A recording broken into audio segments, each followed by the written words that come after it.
BIC episode number 177. The expo is nigh. You find the word nigh impressive, Eric? I just thought it was funny. Eric is a very strange man. We've established that this is canon at this point. But anyway, all right, we'll get past that. But anyway, so it is indeed this week that we're recording. It's going to drop on the Tuesday. This week is going to be the very expo, starting with VIP night on Thursday. So I'm going to talk about that, a little bit of preparation. Usually I do a video explaining what the preparation is. This is going to be that video. So I'll talk about that. But also got a couple of a mishmash of a few different topics, including a couple of things that are, we got some challenges out here in these streets. It's been a little tough lately. Some of the big companies and businesses are having their struggles for various reasons and thoughts. I'm getting some usual different pitches for different ideas. Let's say I'm going to put ideas in quotation marks, and I got questions that are going to come up related to that. So we'll touch on that, and then the expo prep will all be included in this episode of the BIC podcast.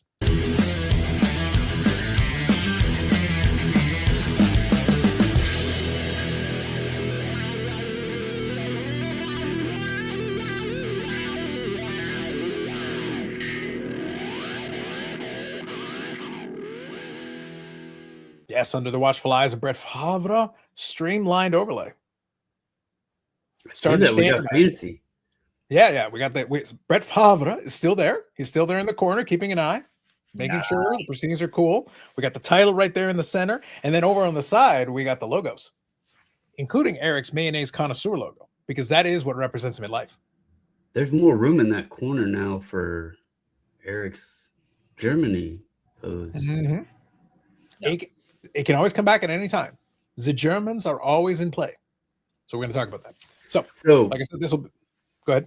I know that you like to start us off early reading comments from the last video. Okay. Can I have the permission to have the floor for a comment that was personally sent to me? Personally sent to you? Oh, please. Personally sent to me.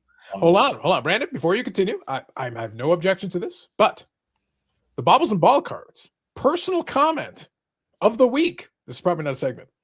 Brought to us by AMG Collectibles. AMG Collectibles.ca and the AMG Collectibles YouTube channel. And not only that, they will be at the expo. More to come on that.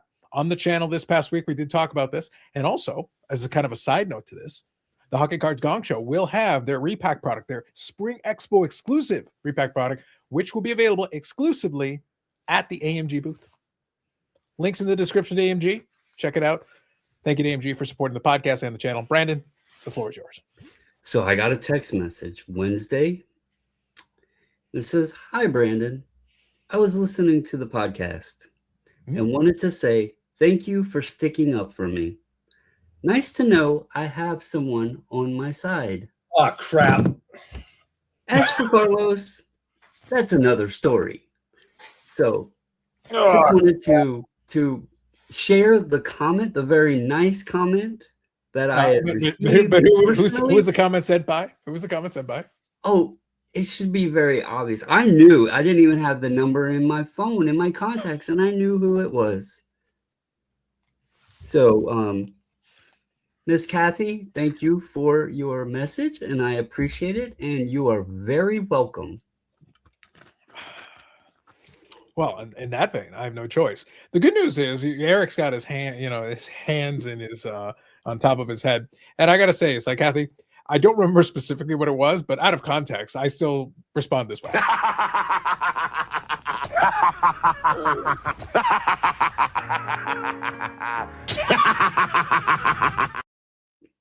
I regret and apologize for nothing. Oh my good God. That's my standard policy. Eric knows what it was about. So all the younger viewers out there who the youths can't wait till they get old enough that they move out of your house and mom and dad can't control your life anymore, or interfere with your life anymore, or put you in your place anymore. I would like you to understand something. It never stops. 52 years old, and my mother still rules with an iron fist. Okay? She's a very nice lady. The woman Her Hulu name, okay. I'm pinching. See, I'm pinching. You can see how like my fingertips are turning white. I'm pinching real hard so you can keep control. Her Hulu name is The Queen. I didn't type that in. My wife didn't type that in. But her Hulu account is The Queen. And that is how she rules the house. So, kids, if you think you're embarrassed because your parents, like, interfere with your life and embarrass you in front of your friends, I am 52 years old, and my mother texted one of my friends. Okay? It doesn't change. It's never going to stop. Just want to let you know. So I'm going to be 18. I'm going to move out. My mommy's never going to bother me again. 52 years old. Well, and also per Eric's previous utterances, he's basically at death's door because he already gave the story previously about the 53-year-old who had to give his entire collection because he died. Okay. Eric obsessed about this. He only had the diabetes. Yeah. Just saying. And who likes the chocolate sticks amongst us the most? They're really good. The diabetes. So Brandon, given this outcome, I feel that now, before I get to the rest of the comments, I should make a couple of programming notes. For the channel. This podcast episode is dropping on the Tuesday, as is the norm. So that will all be normal. I am actually, I'll talk about this more in a few moments. There is a possibility that a package with some cards will come in. Not a lot, but a couple of cards. So I may have a pickup video before the end of the week because I would like to have that prior to the expo. Expo week usually comes with videos relating to different days, depending on what's going on. If I get a little footage, if I get some cards that I purchase on different days. So expect at least 1 or 2 expo related videos. That's the norm. Usually I'll have at least 1 or 2 summarizing maybe some pickups for a certain day. There will be some kind of live stream during. That'll be the plan. Normally I do this particular episode as a live stream. We'll see. Maybe I'll even do a live stream just beforehand because I like to make sure I have a live stream no matter what, because hotel Wi-Fi is sometimes a little iffy. I always like to make sure I have something. So we'll see. TBD. This is dropping on Tuesday. TBD. Let me think about this because I might do something. But usually during the lives, during the show itself, I will have a live stream. The plan is to do that on Friday, tentatively. But I also may have a couple other videos happening before the end of the week and the weekend. So there could be a couple of things. I have scheduled some time to record Cardboard Cynics with Dan. So that will likely happen this week. And then the episode may drop on his channel. And then also I have a conversation set up currently with Teapot. So I'm going to be a busy man. So this will come into the whole expo prep thing. For me, it's a very specific thing, but the content train does not stop. The content train rolls on. But I do want to make sure, Brandon, I don't want to leave this week. The longest running episodic must continue in some format. So I have to make sure there's a live stream this week, no matter what happens. No matter what. So we'll see. We'll see exactly how that entails, but TBD, those are some programming notes coming up on the channel. And Eric's already volunteered. If we have to go live every single day, Eric's like, please. This is all I want. 24/7 live streams. I do hope you guys can find the times like we did a couple of years ago to try to do something live from the show. I know it's hard. It's noisy. The Wi-Fi is not that great, but especially since Bobby has a table with Yannick. I think I had fun doing that kind of a live from the show. It wasn't very long. It was just kind of a quick little thing. Yeah, if you guys could do something like that again, that'd be great. If you wanted to try to include, Brandon and I, that'd be cool too. But yeah, something live from the flow, sure. the show. Flow. Yeah, I got that backwards. The show floor. That might be fun if you guys want to give that a try. We'll see. Everything's open. That's why I say I'll talk more about it in the closing segment with the whole expo prep, because I do want to touch on the whole content piece of it, but I'm giving you a couple of programming notes in advance. We'll see. I've got some ideas. I've got some thoughts, but let me see how that plays out. So that's the first thing. All right, let's talk about a couple of the comments from last week's episode. We got a few. First one I actually addressed during the live, but I'll repeat it here again. Hero Sports Cards says, I know most people don't like Eric. Honestly, I felt like I could have just stopped reading the comment there and it was good. I felt pretty good about it. Next sentence. Not wrong. Personally, I think he's fantastic, but I am an idiot. This is what they wrote. Is it possible for him to steal a new microphone from somewhere? And I appreciate, though, that it concludes with acknowledging Eric's life of thievery. He just wants to enjoy your dulcet tones, Eric. I will not purchase a new microphone. I've been using the same computer and same microphone for like 5 years. This is as good as it gets. I refuse to show effort. That is one of our rules. Scandalous. And I don't care enough about any of this to invest any of my own money into it. The man that posts and is excited about riding a bicycle 50 plus miles is going to say, I don't do effort. It doesn't get more effortful. Yeah. If that's a word. Yesterday I only did 40 miles. It was that's 40 too many. If the fact the bike got out of the garage is already way too much effort. Yeah, we did an event with like 200 people yesterday. It was a 40-mile road / gravel ride. A lot of climbing that I didn't really expect. And we hammered, and I'm still quite sore today. So I did do the efforts yesterday. So therefore I will not do it today. Do you have to change the tires on your bike more than you do your car? Yes. Kind of figured that. And they're almost as expensive, which pisses me off. Brendan, more to come on the next live stream on this channel, which at the rate we're going could be sooner than people think. Look, all I'm saying, Brandon, is I looked at the calendar and Wednesday is the next wild Dallas game. I am not above doing a live watch along, live curse along for teams that will remain nameless. Well, there's one person who picked Minnesota and 3 people who picked Dallas. And, we did this on a Friday, so we don't have, Brandon's picks. You know who in the hell I would have picked? I assumed you would have picked Dallas. Well, I'm just gonna put. He prefers to call them Team J-Rob, but yeah, basically. Hey, you said it, not me, but I will say I'm glad to see that he's actually performing in the playoffs this year. He is performing.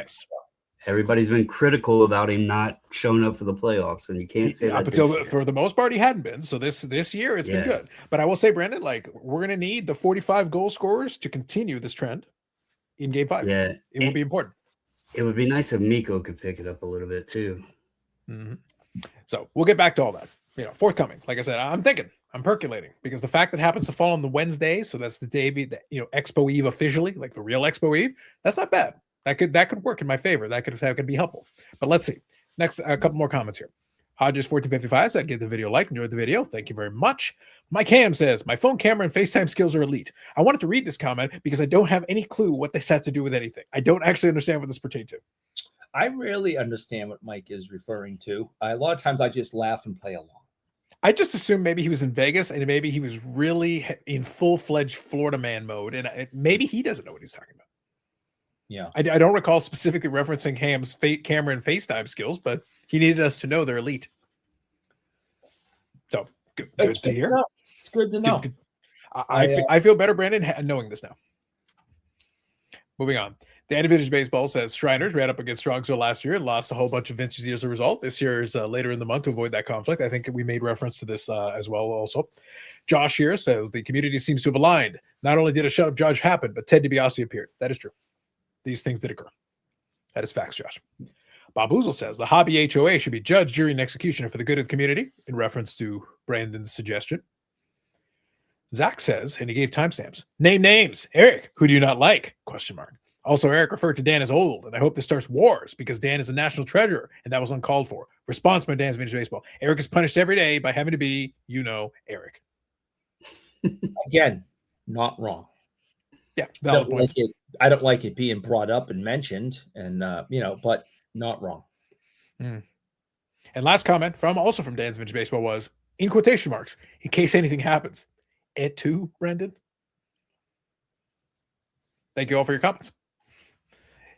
Feel free in the comment section to opine, and we'll reference it on the subsequent episode. So that concludes our comments this time. So now, silly card of the week. So first, I must give you the results from last week's Silly Card of the Week. We had a pretty good turnout, pretty solid. So let's see. Let me grab the post here so I can share with you the post itself. Come on. 41 votes this week. We do count every single vote. Only true democracy in this world, as always. So here we go. 3 options, and here it is. Coming up. Come on. Astro surveillance. Even though Eric didn't know what it was about, Brandon, I had to help. That hashtag correctly identified. Yeah. I had Angel Hernandez in the card. I thought for sure that was going to be a good one. Okay. I think the lack of respect for Sunday swag, man. Lack of respect for Sunday swag. Damn.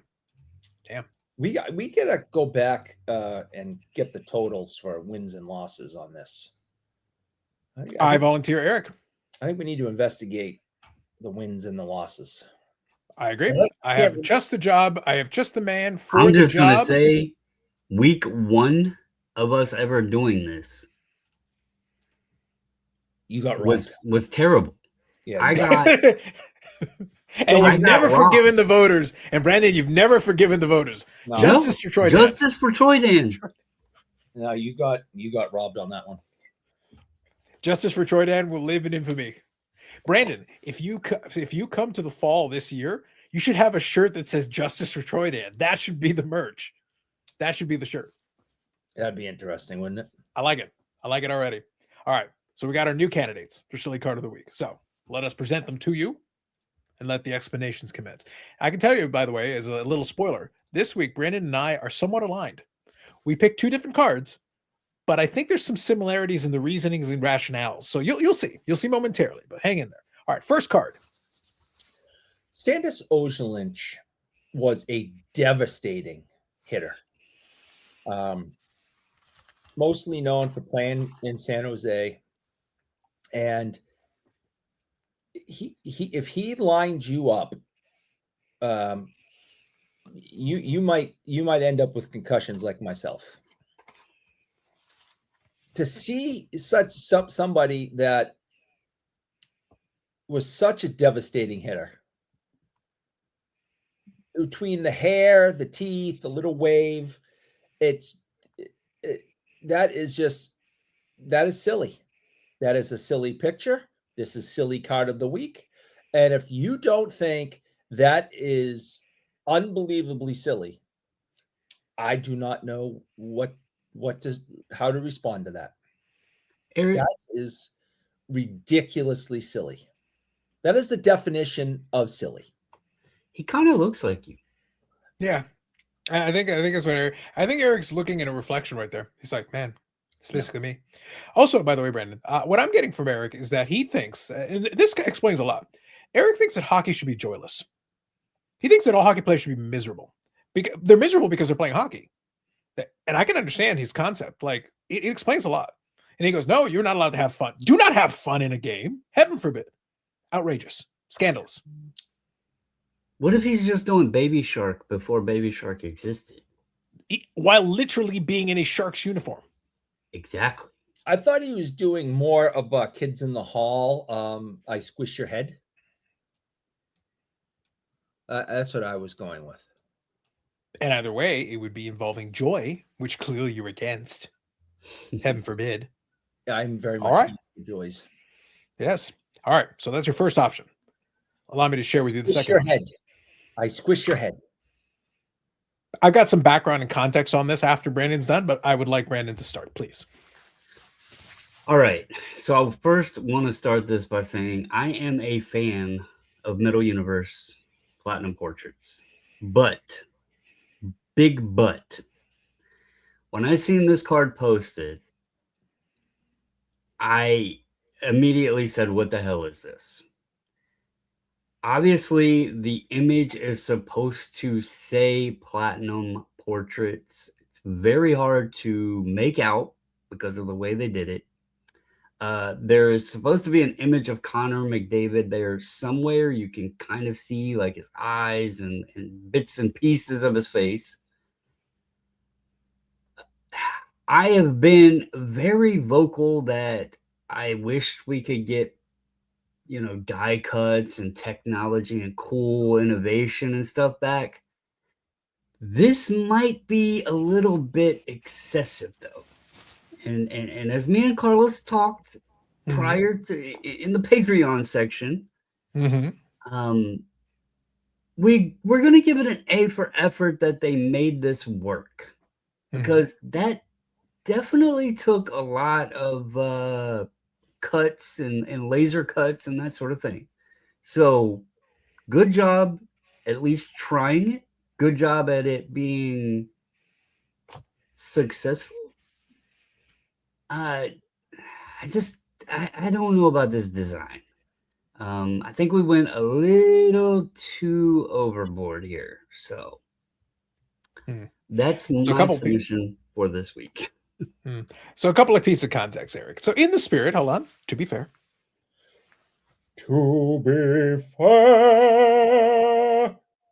Indeed.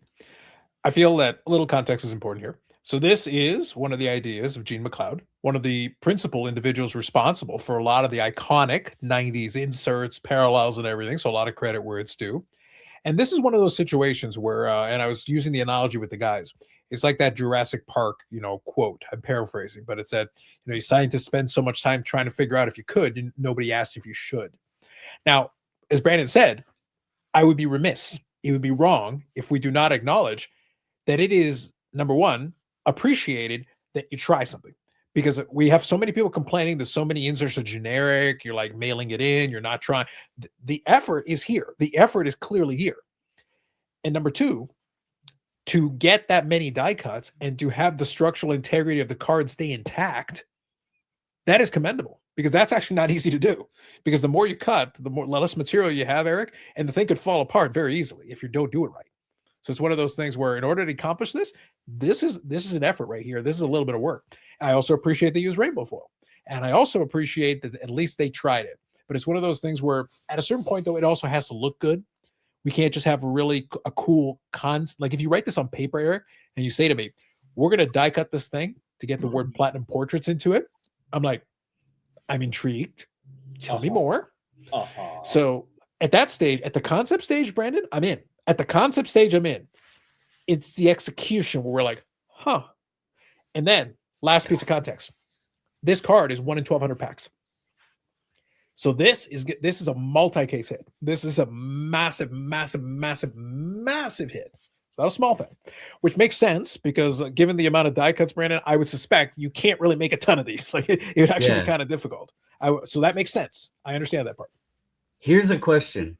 If you're a grader, do you just cash it in and just throw a number on it? Or do you actually try to look at all the edges and everything? Brandon, I think if you get this as a grader, and this is my proposal, I think if any of the graders receive this, do you know what you put, Eric? Do you know what you put on the label? Nope. Yep. You just you encapsulate and you say, nope. Yep. I'm not doing nope. Nope. Mm-mm. Mm-mm. Nope. In the holder it goes. Nope is what it says. So there you go. So we appreciate the effort. We appreciate the effort. Yeah. Yeah. All right. So as I said, Brandon and I were on the same wavelength. We found it 2 different things. We came to the same kind of wavelength. And mine is going to play into one of the things that usually is a theme of a lot of these. So here we go. This is from Flair. Now, Brandon, I think I saw this in the preview because I did a preview for it, but I don't think I saw the mock-up at any point. It's like, you know what this thing is, right? You know what this is, right? Yeah, I know exactly what it is. It's one of those tags to keep the bread bag closed. Yes, literally, that's what it is. Yeah, it says guaranteed fresh on the side of it. It is literally a tag. So Eric, this is not a food card, but it's food adjacent. It is literally food adjacent. It is. So this one, Brandon, again with the die cuts. This one is better, but it immediately when I seen it reminded me of the Cheddars. It does. Where they did the die cut of the little cheese slice. Those were a bit silly as well. So I just want it noted that this exists. Eric, it's taking all my willpower because if this was a thick enough plastic, it would take all my willpower not to use this to seal my bread. Oh my God, right? I'm just saying. Imagine the loaf size, though, to have a full card. Brandon, no cost is too great. No cost is too great. So there you go. Those are your options. At least we have to give Upper Deck a sliver of credit here.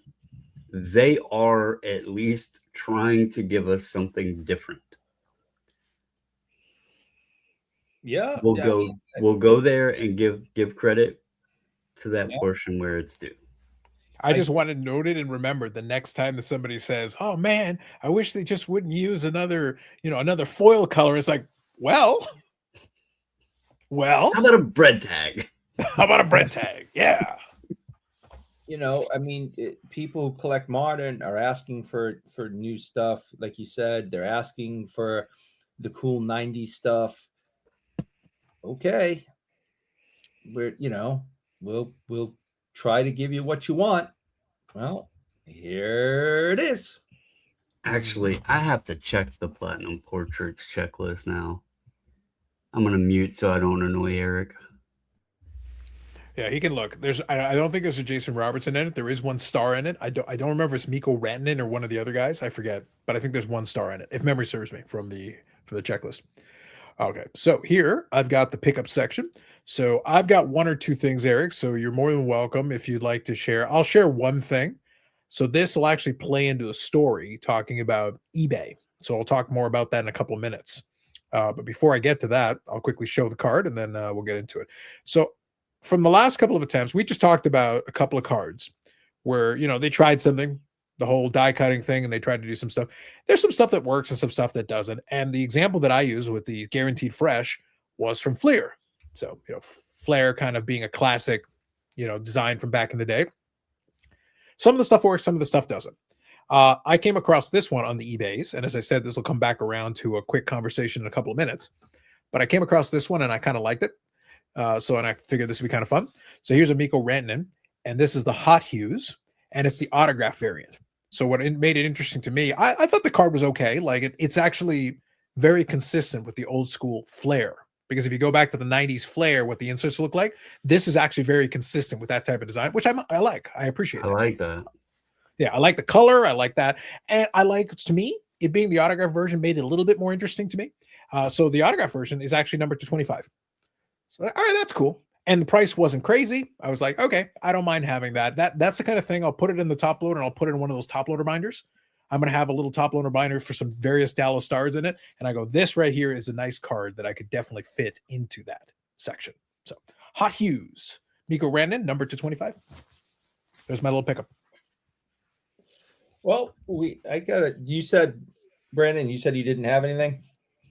Is that what you said? I have a pickup in the driveway, but no. It was like The Price is Right, Eric. A new car. Do you want to take the camera out and show everybody your new Volkswagen Bug? I'll pass. All right, Eric, it's all you. Go ahead.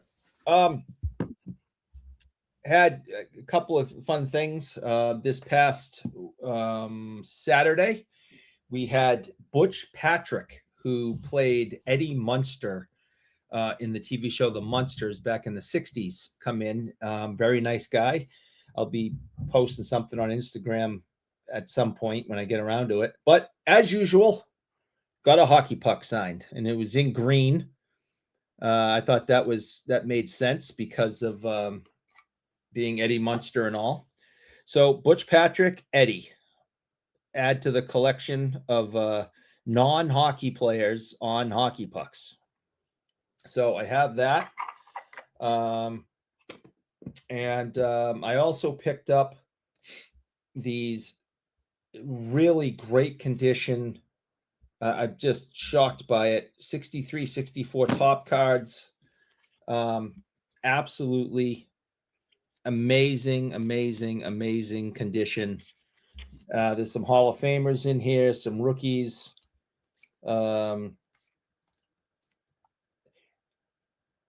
Eric Nestorenko, for those who, not only was he a legendary player for the Blackhawks, but he played the father in the original Youngblood movie with Rob Lowe.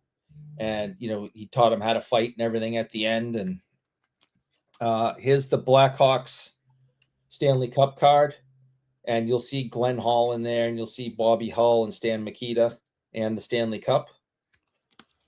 And there's Hall of Famer Doug Harvey. And Vic Hatfield, Andy Bathgate, a lot of legends. And I just was shocked that they became available, and they're just in such good condition. So those are my pickups. I got a Butch Patrick puck and a handful of 63, 64 tops hockey.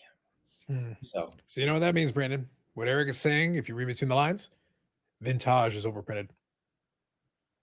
Stacks of it everywhere. Even hockey. Really? Crazy. Wow. I don't remember saying that. Well, I the problem is I kept tripping over all these 54, 55 tops cards on my stairs, and I was like, all right, I need to get rid of this shit. Gordy, nah, trash. It's wild. I can't. Just stacks of it. Stacks of it. It's unbelievable. I got One day, Brandon. My Gordies, my new Gordies are still sitting on my desk. I think I showed those off because I got those at Shriners. Did Eddie Munster bring all of his little like all of the little stuff that I think we have like a little Hot Wheel or something signed by him with the little Munsters car. Did he bring all that stuff with him? No, he didn't bring anything with him. We supplied everything. We had 16 by 20s. We had some albums that we were able to get our hands on, 8 by 10s, different pictures. But most of it was all brought in by the fans. Had all sorts of different items. Gotcha. He normally sets up at Chantilly. Well, when Chantilly was a thing, he would have a little table thing there and sign or whatever. He was very cheap to sign something, and he would sign if you bought an item. He would sign it free, or like it might have been $5 add-on or something for him to sign it. But yeah, we have I know we have a little die-cast car of his that he signed for us. But. Yeah, when he sets up, and he does a lot of shows. I was asking him, how many of these do you do? And he just very casually grabbed his phone and went to his calendar and read off very quickly the next 20 that he has scheduled.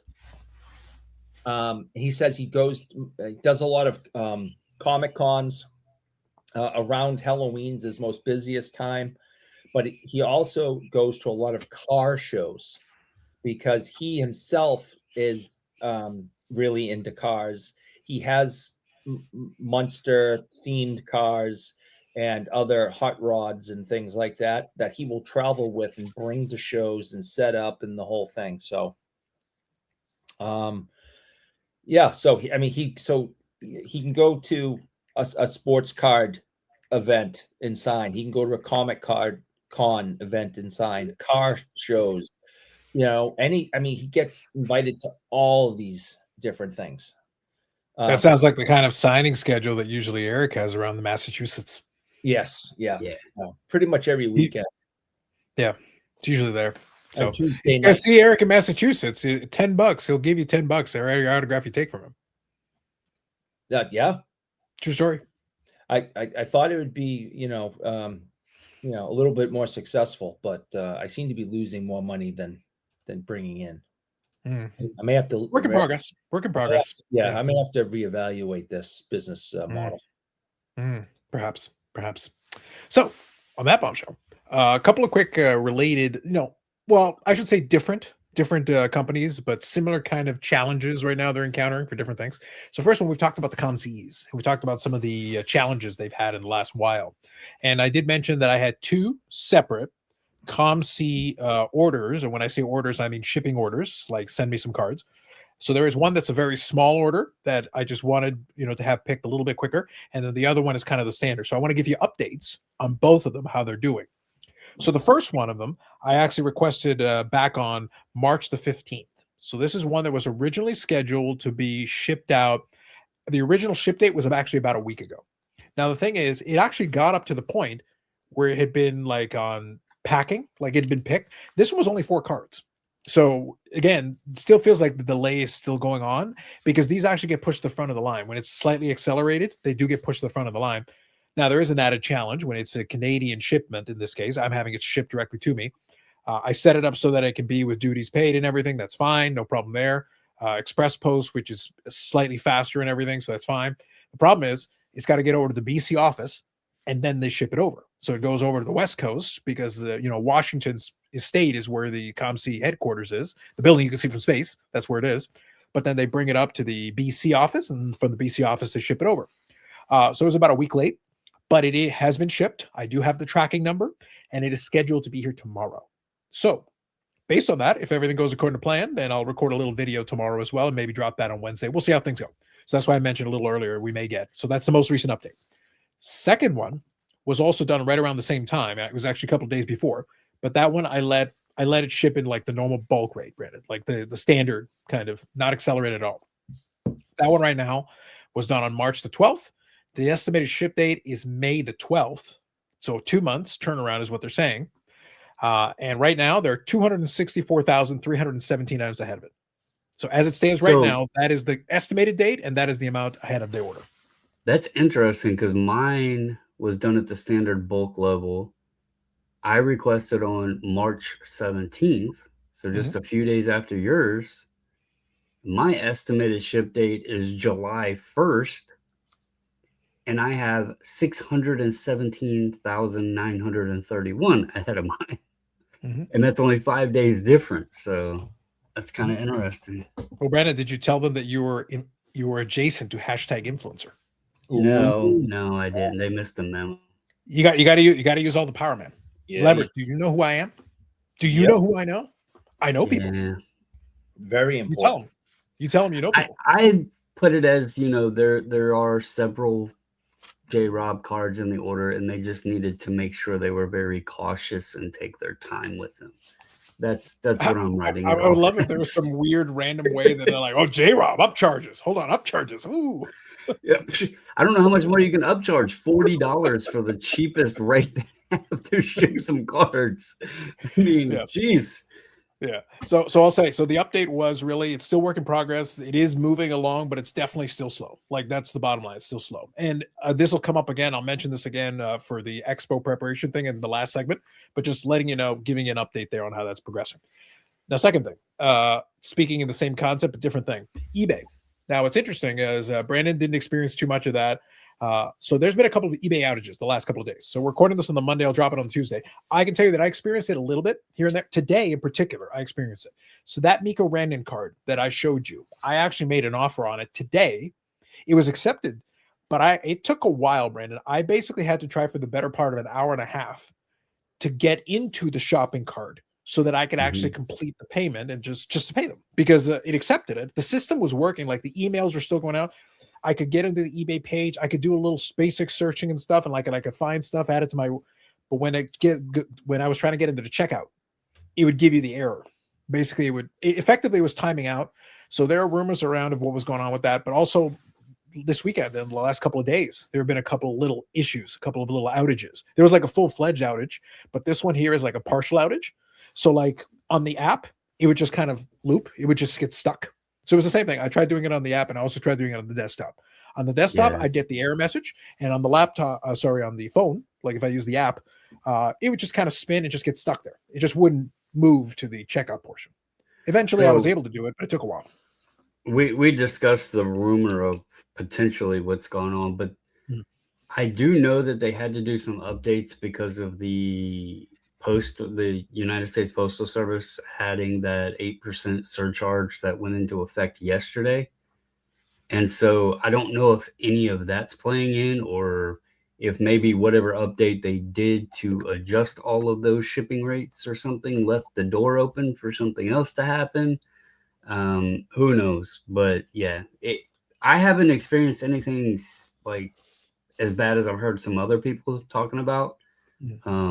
Most everything's went smoothly, but yeah, there's posts everywhere about eBay being down and stuff, and it's obviously affects people's sales because if you don't have the full audience, then you're smashing out who's actually seeing, bidding, buying, and all that. So Yeah, where I can see it being a real issue. Like I said, for the most part, the other stuff seemed to be working okay.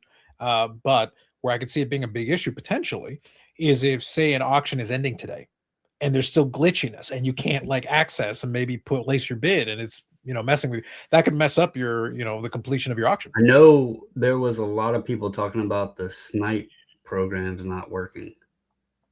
Mhm. Yeah, it because feels it like was right giving now. them an error. Yeah, it's a developing story. We'll put it that way. I want to reference it because I literally experienced it earlier today, so I just want to share that. So if you have encountered some issues, feel free in the comment section to share if you encountered any similar type of issue. I definitely did the last couple of days, but then today in particular, I was able to get the deal done. In the end, I was able to pay it, and they acknowledged it, and they're going to ship. So all good. I got my notification emails and everything, so that all seemed to be working properly. But definitely some sketchiness this afternoon. It really was struggling a little bit, chugging along to get that completed. Which, Eric, that could impact some folks if it, Oh, if it keeps lingering for a couple of days. That could be problematic. I mean, I can only assume with everything that's on eBay that's for sale. I mean, they and it's all over the world, and it's things that are extremely expensive and things that are 10 cents. I mean, is it silly for me to say that there's $1 billion a day moving across the platform? Is that too much, you think? That seem crazy? $1 billion a day definitely seems like too much, but Well, it's a ton. Like $1 billion, 365 billion in a year is asking.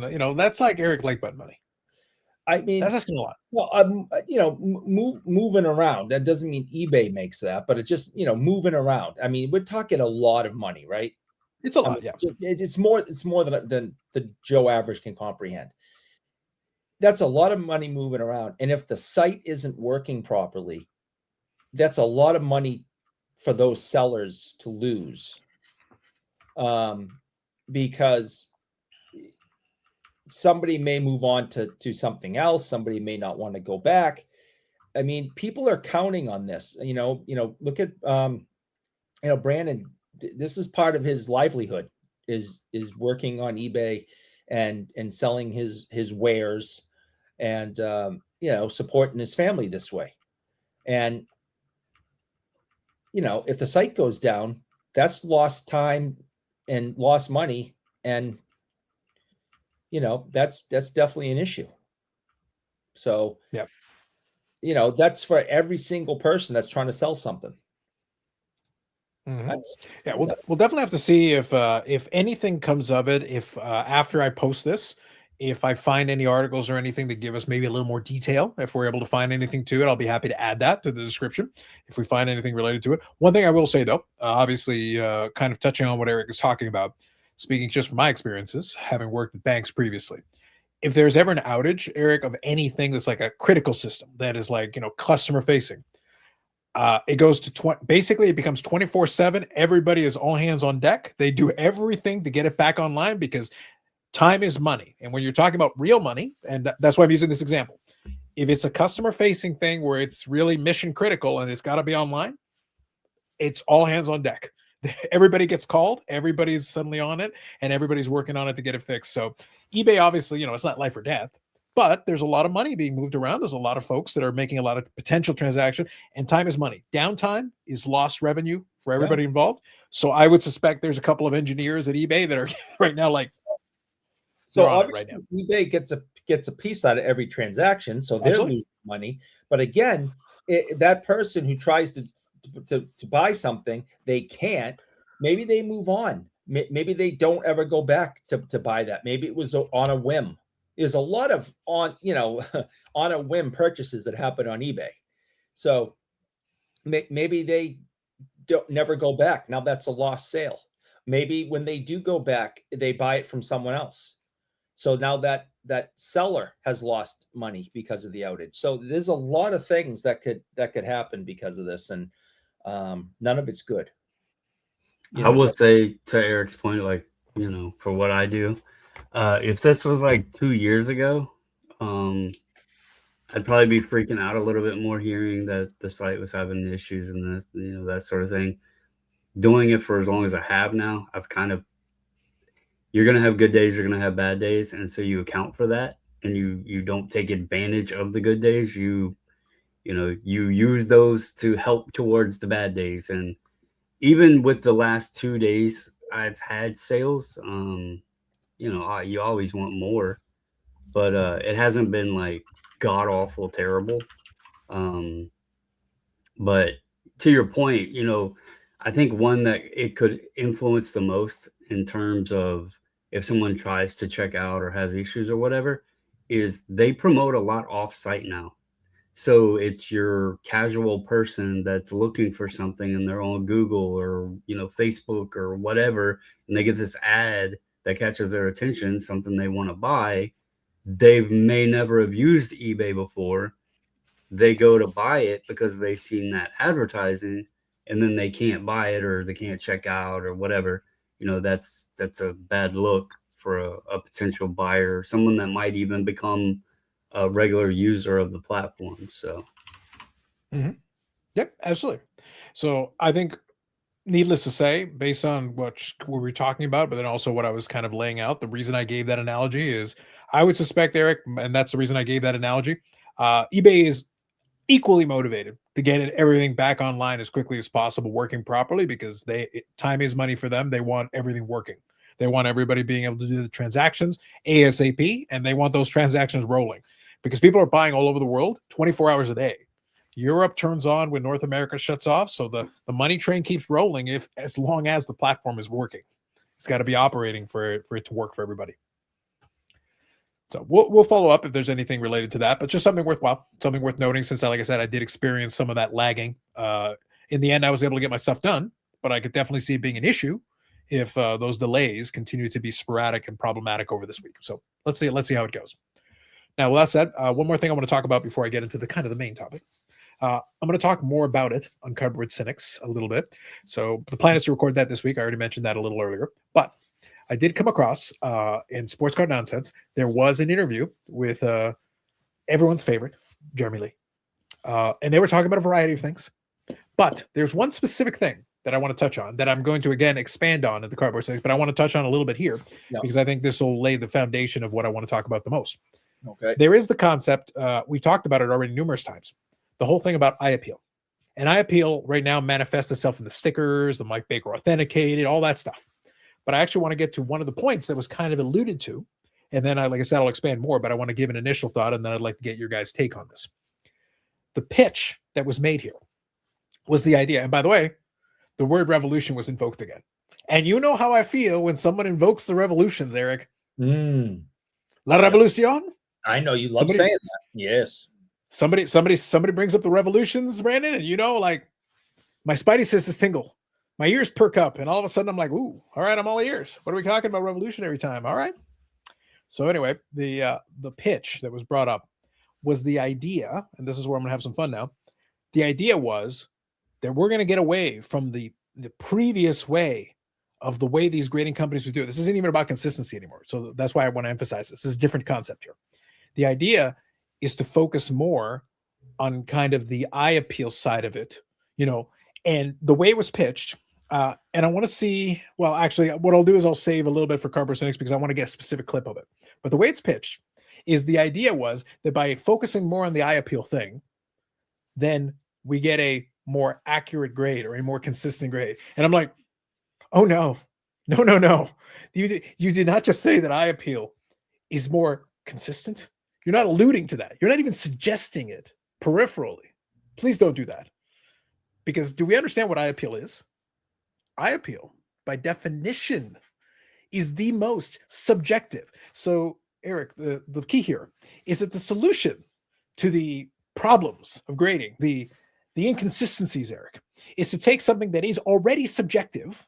We all agree there is subjectivity in grading all the way through. It's part of the deal. Is to take that, remove any objectivity whatsoever, and make it 150% subjective. iAppeal, which is could not be more subjective if you tried. No, I would tend to disagree with that. Now, I want to make a caveat that I did not hear this interview firsthand.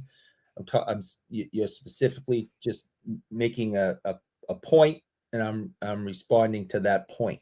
But I would be interested in going back and hearing that. I'm going to clip it. I'm basically going to include a link in the description, and it's one of the categories that they talked about. It's strictly eye appeal versus grade is the section, but I'll give you guys a timestamp so you can listen to it right from that spot. So, yeah, that is adding yet more opinion to something. Well, it's complete opinion. Yeah, it is. Yeah, that was the point I'm making. Yeah. We all make fun of some of my food issues. I do not think mayonnaise has any eye appeal. I see it and I want to avert my eyes. The people up in the Canadians see it and they want to lather up their hamburgers with it. Eye appeal is completely subjective. It is one person's 100% opinion of what looks nice versus what doesn't.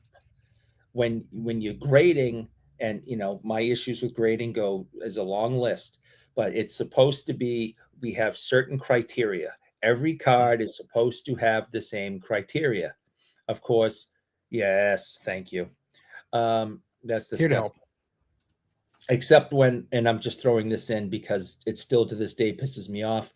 Unless it's 79 O-Pee-Chee Gretzky's, then you have a whole nother criteria. But it's, what do the edges look like? What do the corners look like? What does the centering look like? What does the surface look like? These are the main things. And every single thing is supposed to be checked out. And, there's supposed to be as little of opinion as possible in grading. Is there some? Absolutely. But grading is supposed to be, the most successful grade is the one with the less opinion. It is centered. It is clean. It is sharp. Yes, move on. Here's the number.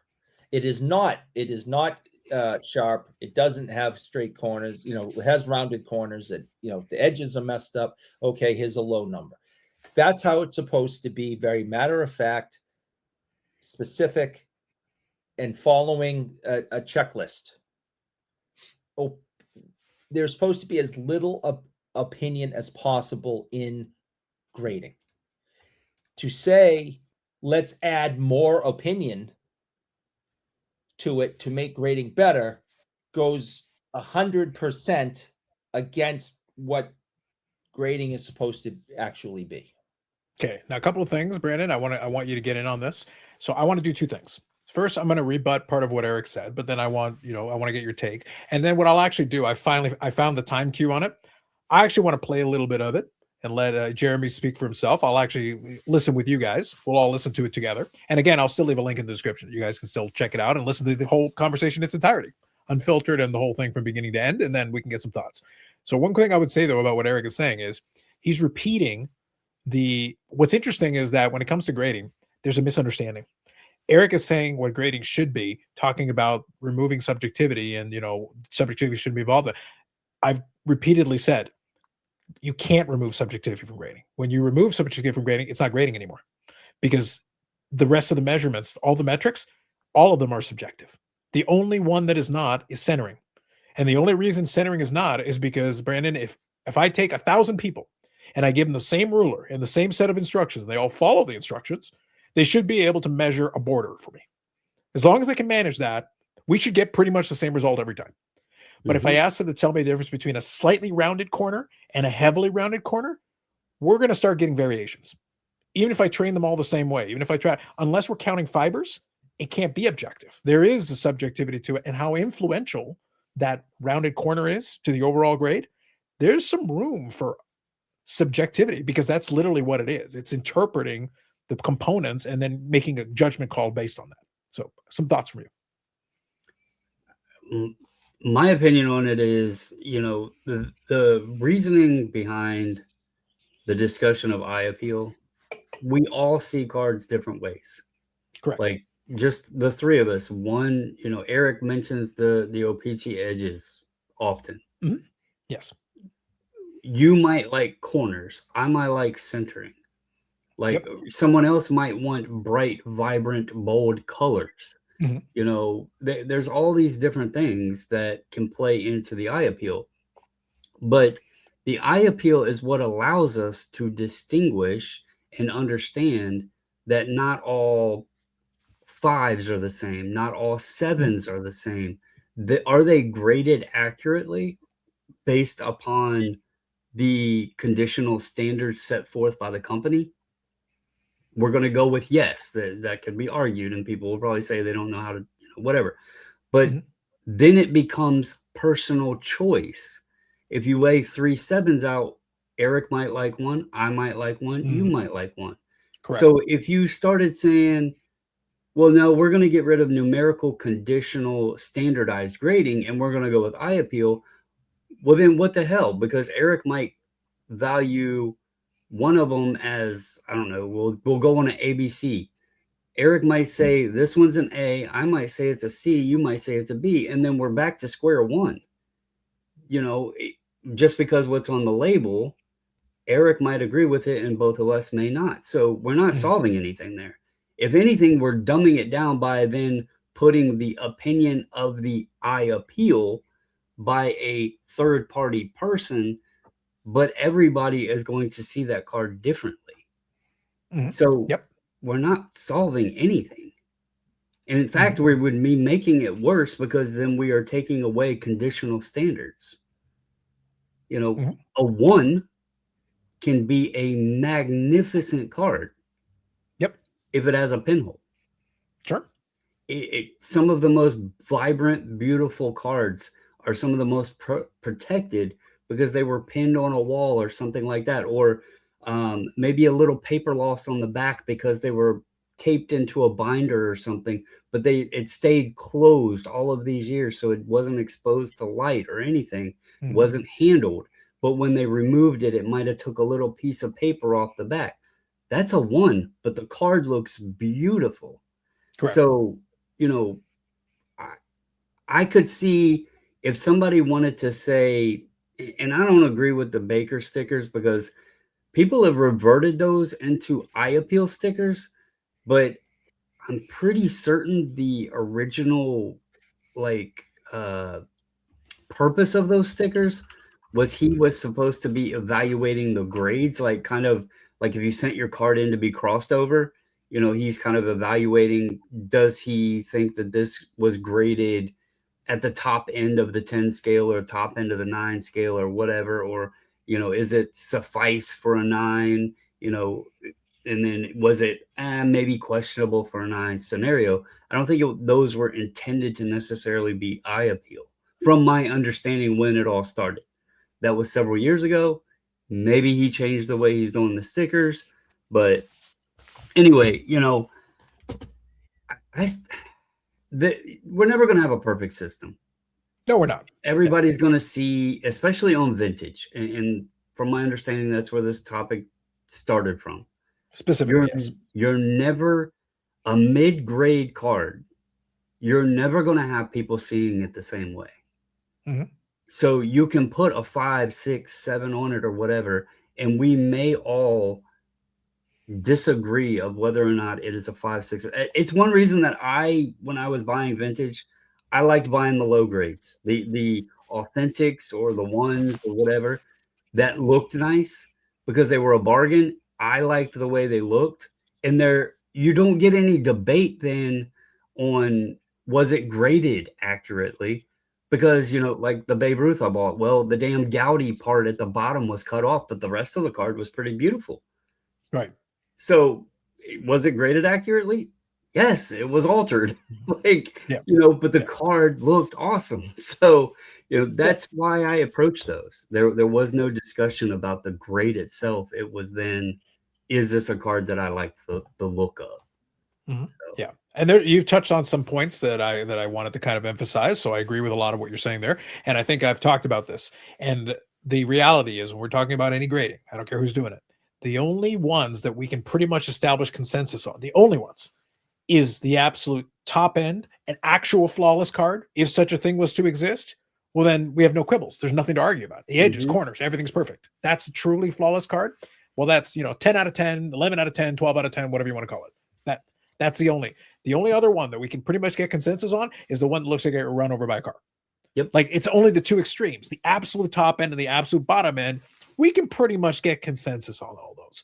Everything else in between, all of a sudden is open to discussion. There's going to be somebody who's going to be an outlier, who's going to argue with you high or argue with you low or somewhere in between. And like, we can find a whole spectrum of points that people will be like, no, I think it should be like over here based on this, this, and this. And they could even give you good reasons, valid reasons, but somebody else looks at the exact same card, sees the exact same flaws and interprets them differently, Brendan. They see, to me, to my eye, the fact that this card is off center permanently disqualifies it from being this grade ever, ever, ever. I don't care if everything else is perfect. And that's a thing. And that's but that's eye appeal, Brandon. That is officially eye appeal. That's an eye appeal argument, not a technical grading argument, an eye appeal argument. Yeah, it's preference of what you enjoy your cards to look like. Yeah. So let me and play that what I want to differs do. from everybody. Exactly. So what I'm going to do, so Eric, so in the sake of context, let's give context. So I'm actually going to play the little section there. I've sped it up slightly, but I'll play it in its entirety so we can listen to the whole segment, the whole bit, the explanation. That way we know exactly what we're talking about and see if it gives us any other thoughts based on the discussion we just had.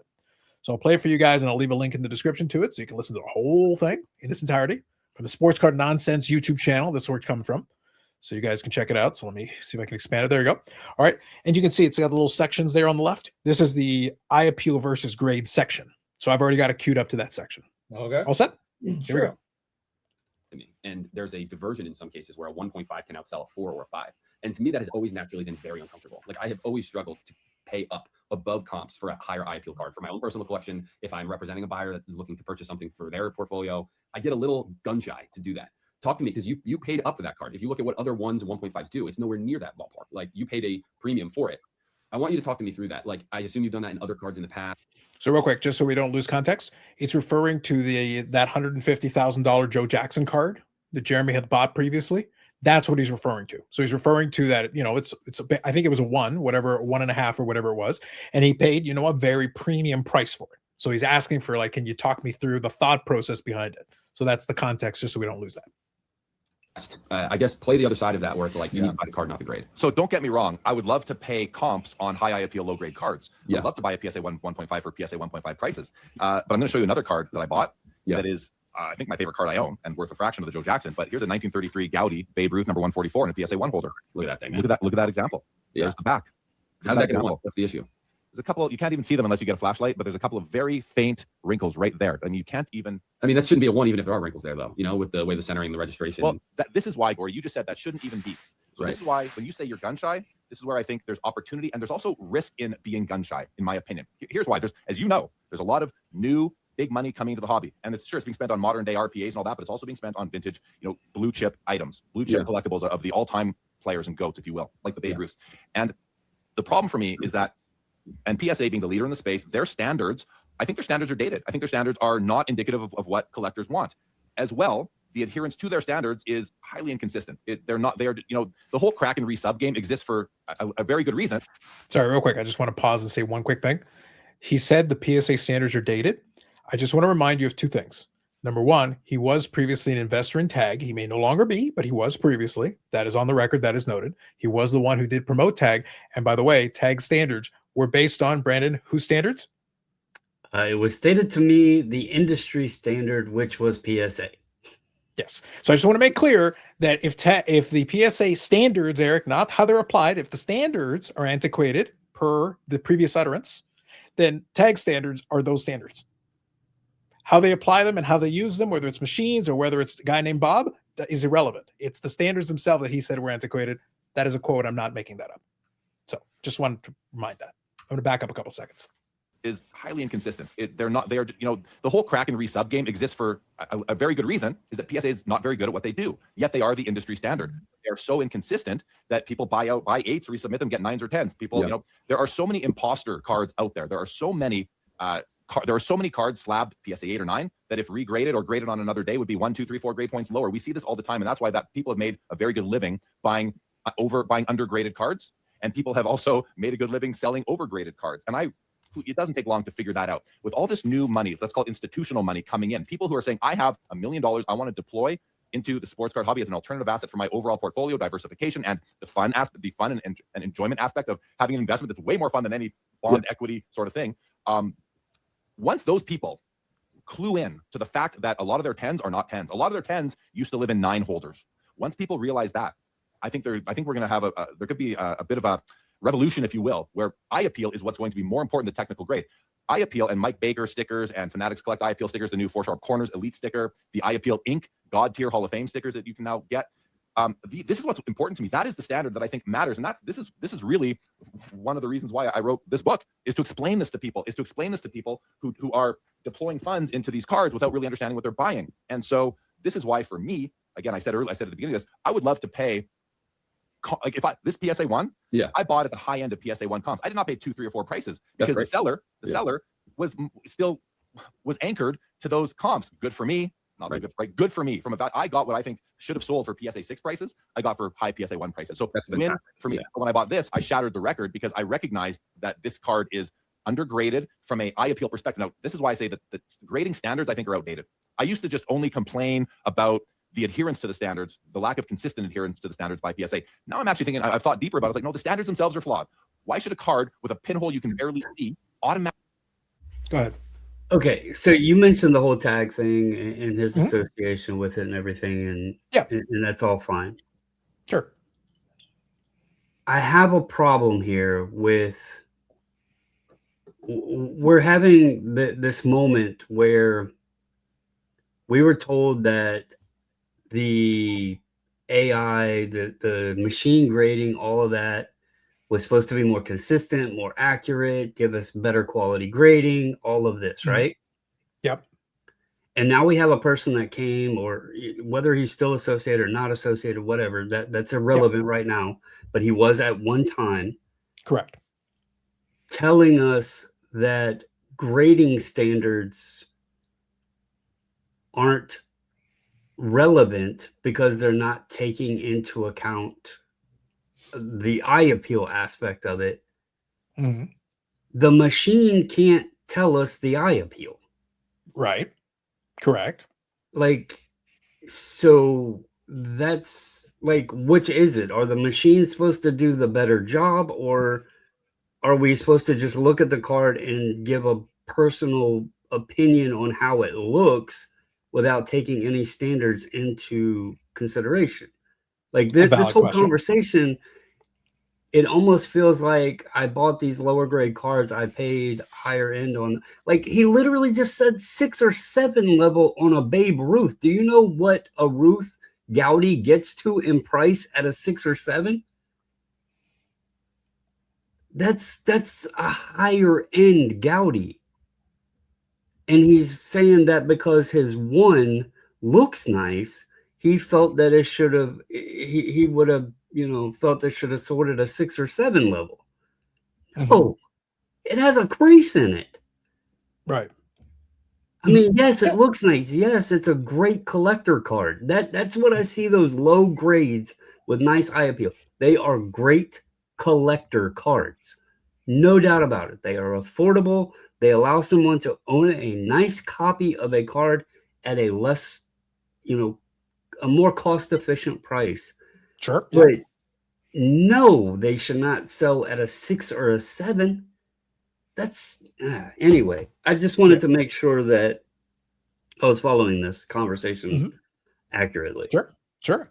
So Eric, I will get you in on this in a moment. I'm going to let a little bit more play, but I want to come back to it. But I want you to remember what Brandon said, because I agree with a lot of what he said. And I want applause in the comments section for my restraint of not playing the $1 Million Man clip, because there was a couple of times there where I wanted to, just for the record. And the reason is he's speaking perfectly reasonable points. But what Brandon is alluding to here is, in effect, we're justifying how smart I am here by buying this card that obviously should be, again, a moment ago, not long ago, and Eric was around during this, the whole pitch for the tag point was that they would give the consistency, and any AI graded. We're going to use tag as the example because he was associated. But the whole point was that, Eric, the problem was it wasn't consistent enough. That was the problem before. Now it's no longer that it's not consistent enough. It's that the standard itself is broken. So whether it's consistent or not, Eric, it doesn't matter. The standard is wrong. This is a different conversation. This is not the original conversation we started with, the whole AI thing. The AI thing was that it was supposed to resolve the problem of consistency. So, Eric, do we care about the consistency, or are we supposed to get the eye appeal thing? Because right now I'm getting two different answers from the same mouth over a period of time. Am I saying anything that is unfair to the previous utterances that are recorded? There are your point is well taken. I understand what you're saying. I'd like to hear some more about what Jeremy has to say before I We will. comment. We will. And that's completely fair. But I just want to note it for the record for anybody else who's been watching this channel for a while. I want to make sure, Brandon, I'm going out of my way here to be fair. I'm going out of my way because I am actually, because you know how I feel about this already. Like, this is known. Anybody who's watched this channel already knows this. So I'm going to go out of my way to not be that guy. I am simply going to say, based on your previous utterances, what I'm hearing from you now is very different. I'm getting a very different direction on the same previous. So now we're doing a reversal of a previous stance on this and going in a completely different direction that is a little bit self-serving, because it's propping up my cards and saying that what I purchased was smart based on this, because now we've moved the goalposts. What we were worried about before is no longer the main issue. Now this is a new main issue that we're introducing into the conversation. Fine, we'll come back to it. Let me back up a couple of seconds and I'll hit play again. From a eye appeal perspective. Now, this is why I say that the grading standards, I think, are outdated. I used to just only complain about the adherence to the standards, the lack of consistent adherence to the standards by PSA. Now I'm actually thinking, I've thought deeper about it. It's like, no, the standards themselves are flawed. Why should a card with a pinhole you can barely see automatically be graded down to a 1 when otherwise it would be an 8? That makes no sense. But this is good for me because I can go buy those cards for a fraction of the price of what other people are paying. I can buy, dude, I bought this card for well under $10,000. Yeah. I think it should be worth 40. Now it's not, I don't care, I'm not selling it, but this is why I'm willing to pay a premium for a high eye appeal card in low grade, because I'm still going to pay less than I would if that card was let's just say properly graded or assessed, in my opinion. So for me, you know, I bought this at the National this past year, PSA 1, 1933 Gowdy Lou Gehrig. Not his rookie year, but his mainstream rookie, let's say. I love this card. Look at this thing. Another beautiful example. Now, why is this a one board? Let's do it. Let's do it. Yeah, it's one of my favorites. I love the Gehrig Gowdy card. It's so cool. I love all three of them. Not counting number, was it 190? 190, I think, is the other card in the set that looks the same. But look at the back of this card. Super. Go ahead, Eric.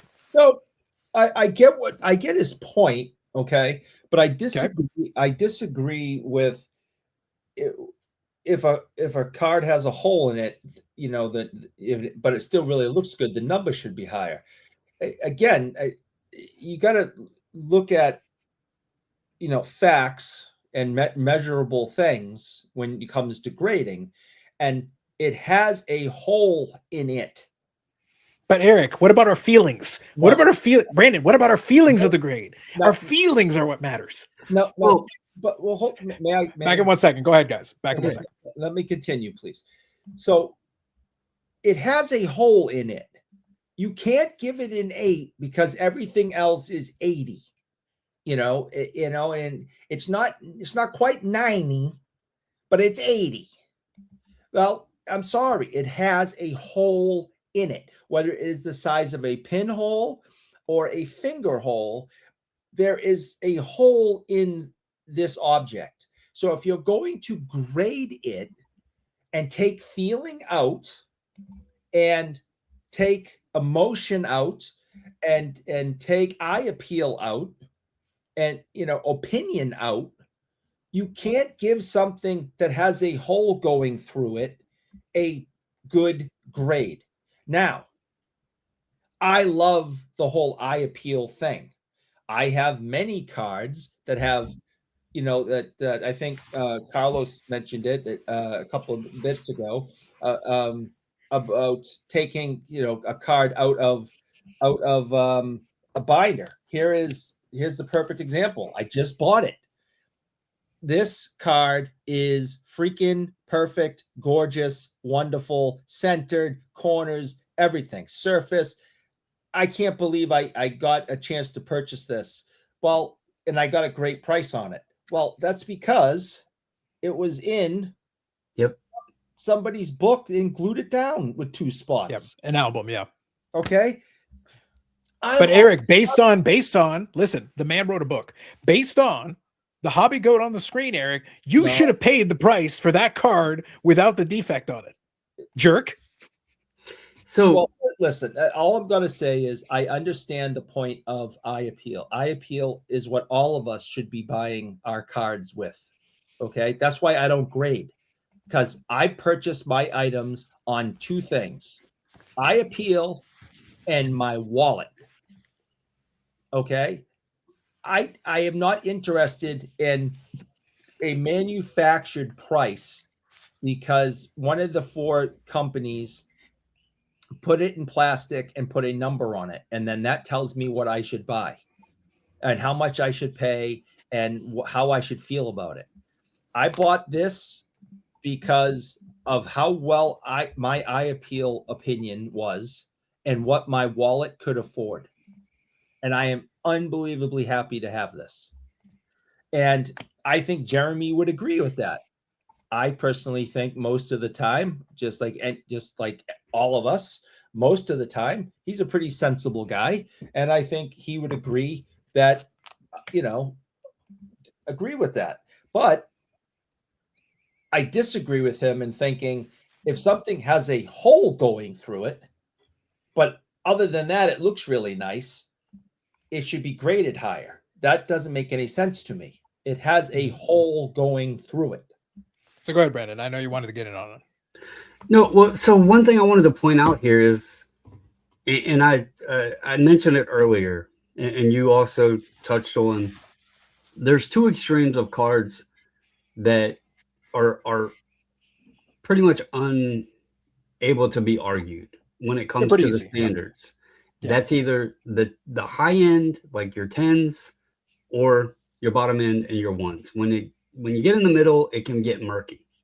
Mm-hmm. Everything that they've been showing is like under a 3.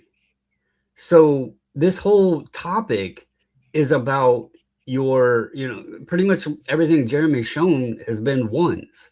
Okay. There are a lot of vintage 33 Gaudis that are graded a 1.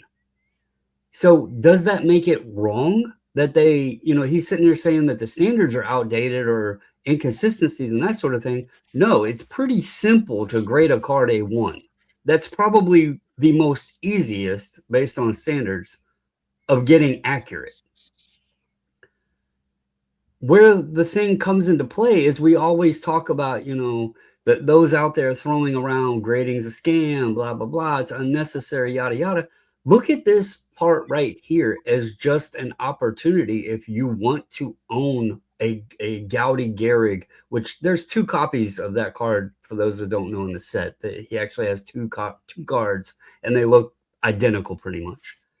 Anyway, this is where you get to make the decision. Okay, I always said, figure out your budget for the card you want to obtain, and then find the best copy of that card for your budget. And this is exactly where that comes into play. Okay, if you can find an awesome one that fits at a good value, then you get an awesome card to add to your collection cheaper than needing to pay for that number on the flip. Take the 1 as just it being authenticated and you getting to make the decision of which one you want. And I can tell you now, there is a lot of 1s that they sell all the time in various different conditions, like iAppeals. So to sit there and say that a pinhole card, I agree with Eric, to say, and Jeremy should know better. Like, this sounds ridiculous to say that a card that by standard is a 1 should be an 8 or the value of an 8. That is asinine. No, it's a 1, period. It's part of the standard. You want to say that the standard is inconsistent or whatever. If it's got a damn hole in it, it's a 1, period.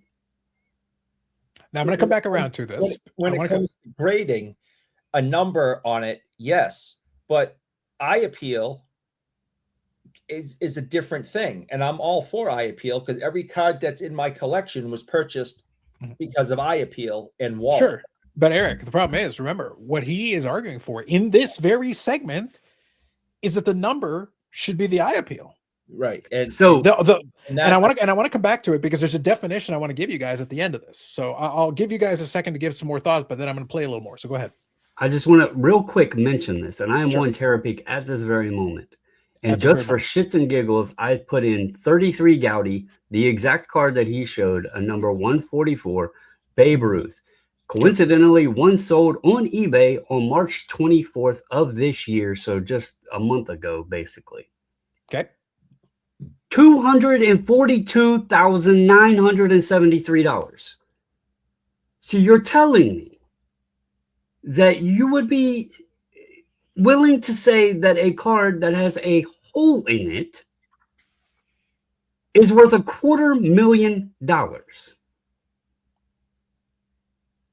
Because of feelings, Brandon. Because of feelings. It's the feelings. I think feelings in your wallet is what, again, I just go by. I understand the point that he's trying to make. I understand what you're saying. I'm not confused. I just want to keep reiterating. Eye appeal and wallet is what you should be buying your cards with, not And that's great fine.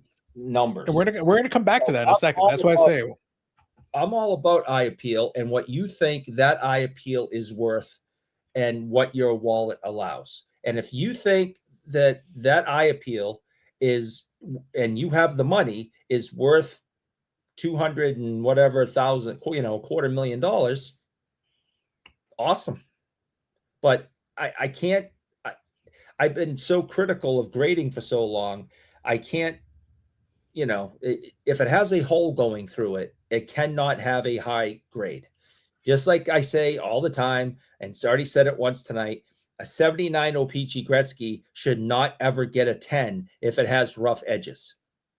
It doesn't make any sense to me. The math does not math. so. We're gonna come back to that. I want to come back to that thought. Hang on with it. We'll come back to that thought in a moment because I promise that's why I wanted to have the conversation with you guys. And I don't have a problem with the points you're making, but I do want to bring it back around to the end. So let me back up a couple of seconds. I'll play the rest of the segment out here. It's one of my favorites. I love the Gary Gowdy card. It's so cool. I love all three of them, not counting number, what is it, 190, I think is the other card in the set that looks the same. But look at the back of this card.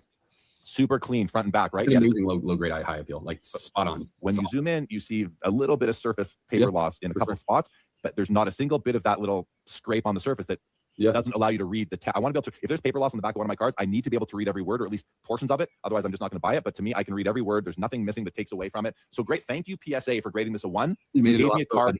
Yeah. You enabled me to purchase a card that should have been, I don't know, 20 grand, whatever it would be if this was a 6. And I got it for, now I paid a premium. The guy knew what he had. And I paid high for a PSA 1. I gladly paid the price because I wasn't paying PSA 4, 5, or 6 prices. I think you just imparted a lot of wisdom to the audience. And if you guys are listening to the podcast, this will be published to YouTube and you can actually see the cards me and Jeremy are talking about. And I highly encourage you to do it because they're excellent eye appeal cards. I love what you're saying also. I think it's helpful for people to know because I think a lot of collectors feel similarly with text. If you, like, for example, the T206 card, sometimes the name can be cut off on the bottom or like what you just showed, there's surface issues on the back of the card and maybe their name on the back will be etched out. That to me is important. Like there could be other parts of the card that have surface loss or issues, but you've got to be able to read the player's name and the important background and the history of the card. Just for me personally, like I like that. And I think a lot of people feel the same. So love that you highlighted and touched on that. And even as we're talking, there's a card in the back of my head right now that I have been chasing. Guy reached out to me on Instagram. He knows I'm a big golf guy. I'm actually wearing a Jones hat right now. I'm a huge fan of Bobby Jones. I love Bobby Jones' placement in the history of golf. I've been collecting a lot of golf cards lately. And there's this Bobby Jones card that I don't have that I really want. It's a 32 caramel Bobby Jones. And he has a stunner of an SGC3. Like it looks. Now I know this is going into the next section, but I want you to hear this part because he's going to ask Jeremy to explain to him why he should pull the trigger on this card. And it reiterates some of the points he's making. So that's why I'm going to let it run just a couple more moments, if you don't mind, just so that you guys can hear this piece. Awesome. And he wants a real premium to what threes go for. And I'm like trying to get him down, but he's like, I don't need to sell it. And this is what I want for it. And part of me is just like, dude, go buy the card because it looks like a 6 and you're not going to get another shot of those. There's only like roughly 30. Are you familiar with 32 US caramel? I know what the card looks like in my head. Yes. Yeah. And that set to me is just so cool. There's so much history to it. Even the presidents that are in that set, baseball players, the Ruth card in that set is phenomenal. And I just got to buy it, man. It's like sometimes you got to take some of the technical stuff out, look at it, and make a decision. Gordy, buy the card, pay the premium. I'm telling you that because the revolution is coming, and eye appeal will win out in the long run over technical grade. I believe, and we might be 3 years, we might be 25 years away from that happening. It really comes down to when is the hobby going to level up and realize that technical grade is a flawed system. And listen, people always say buy the best you can afford, and they think the best is the highest grade on the PSA slab. I firmly disagree with that because, again, if you were to go spend PSA 10 money on a big card like 6 figures, 7 figures, only to learn later that card it took 17 tries at PSA, crack and resub, 9, 9, 9, 9, 9, 10. Like you're talking 5% of PSA staff thinks it's a 10. Everyone else thinks it's a 9. Like, again, once you realize the game that goes on. So my point is the revolution is coming. It has to, because of all the money coming in. The hobby's growing. We just learned that Lewis Hamilton is now partnering with David Adams to open up a chain of stores internationally. Wow. Okay, I'm going to pause there because he's going to go on and drone on and on about big money. I want to read you something that kind of plays into this. So there is a reason why I wanted to share that, let it play out and let him explain this. Now, I don't want to lose sight of this, so I think this is important. Let me share this for you, and I'll leave a link in the description to you. I've talked about in the past that coins have been doing this kind of thing for years. They've had these debates. They've had these arguments. They've had this going back years and years, and I'm going to share with you in the description.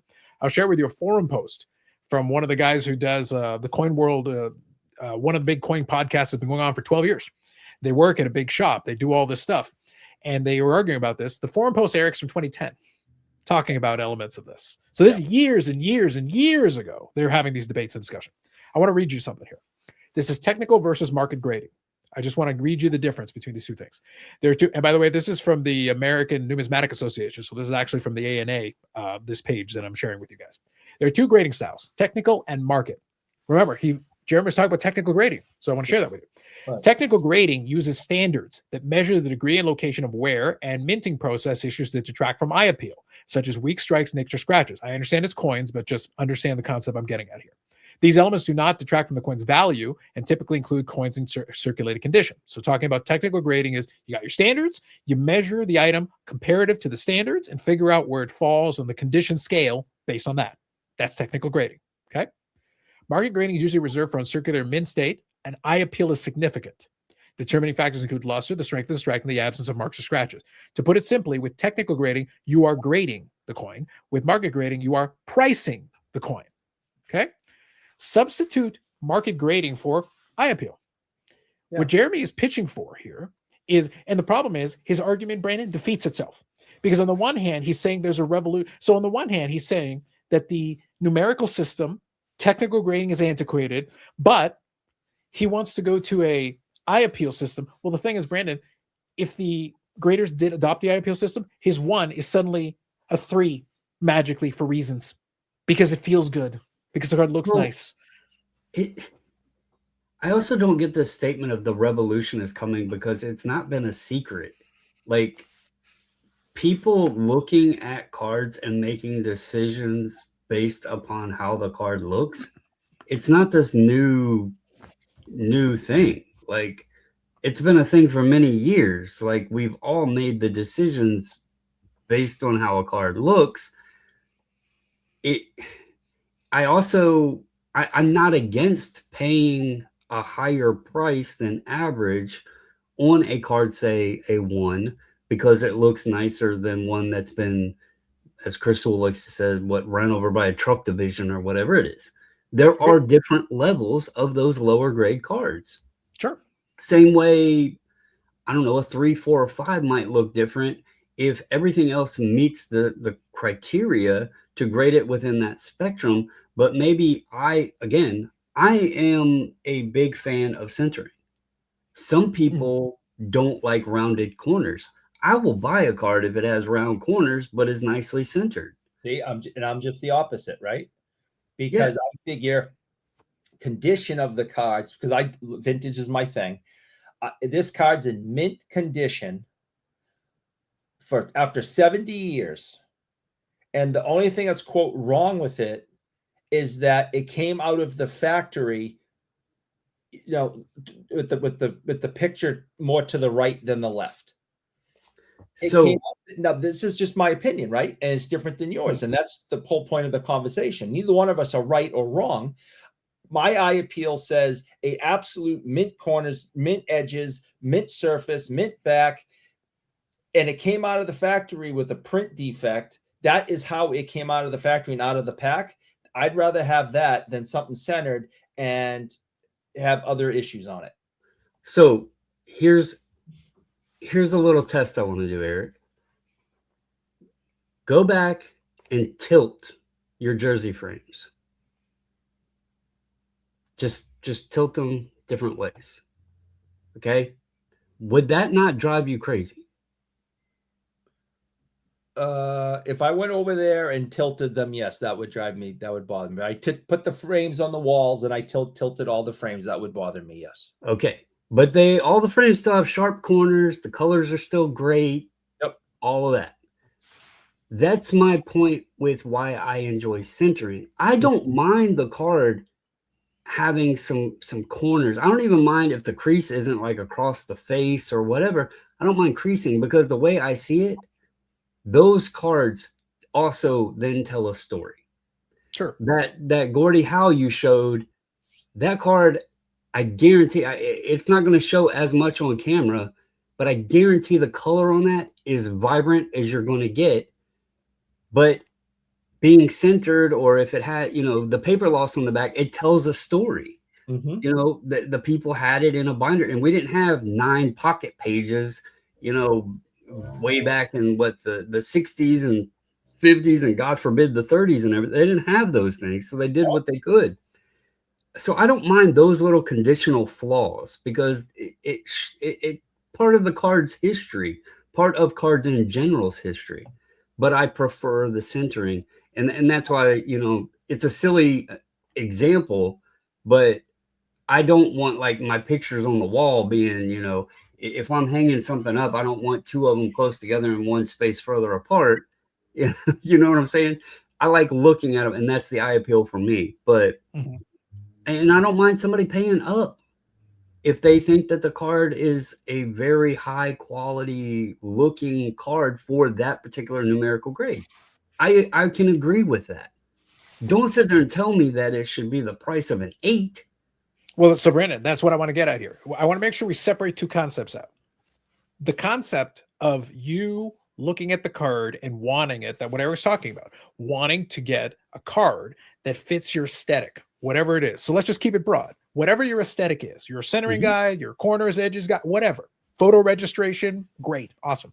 The thing is, to the point of what we just talked about, there can be big variances in looking at the same item, and we can interpret it differently based on our preferences. We're talking about preferences here.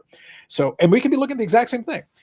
Technical grade wasn't worried about that, but Jeremy is telling us the technical grade is bad. He's saying we should have like the eye appeal should be the emphasis. Well, Brandon, if the eye appeal becomes the emphasis, well, then number one, it's 100% subjective, 150% subjective, because now we're just specifically talking to the person and having to make a judgment call on that specific card based on really no criteria at all. Because really, it's just, do you think it looks good based on your feelings? To that point right there, and to use Jeremy's own words, okay, in that little clip, in the clip, yeah, in the clip, when he was talking about paying up on a 10, and it might have been 9999910, okay, and he's like, well, you just paid up because 5% of PSA's grading staff thought it was a 10.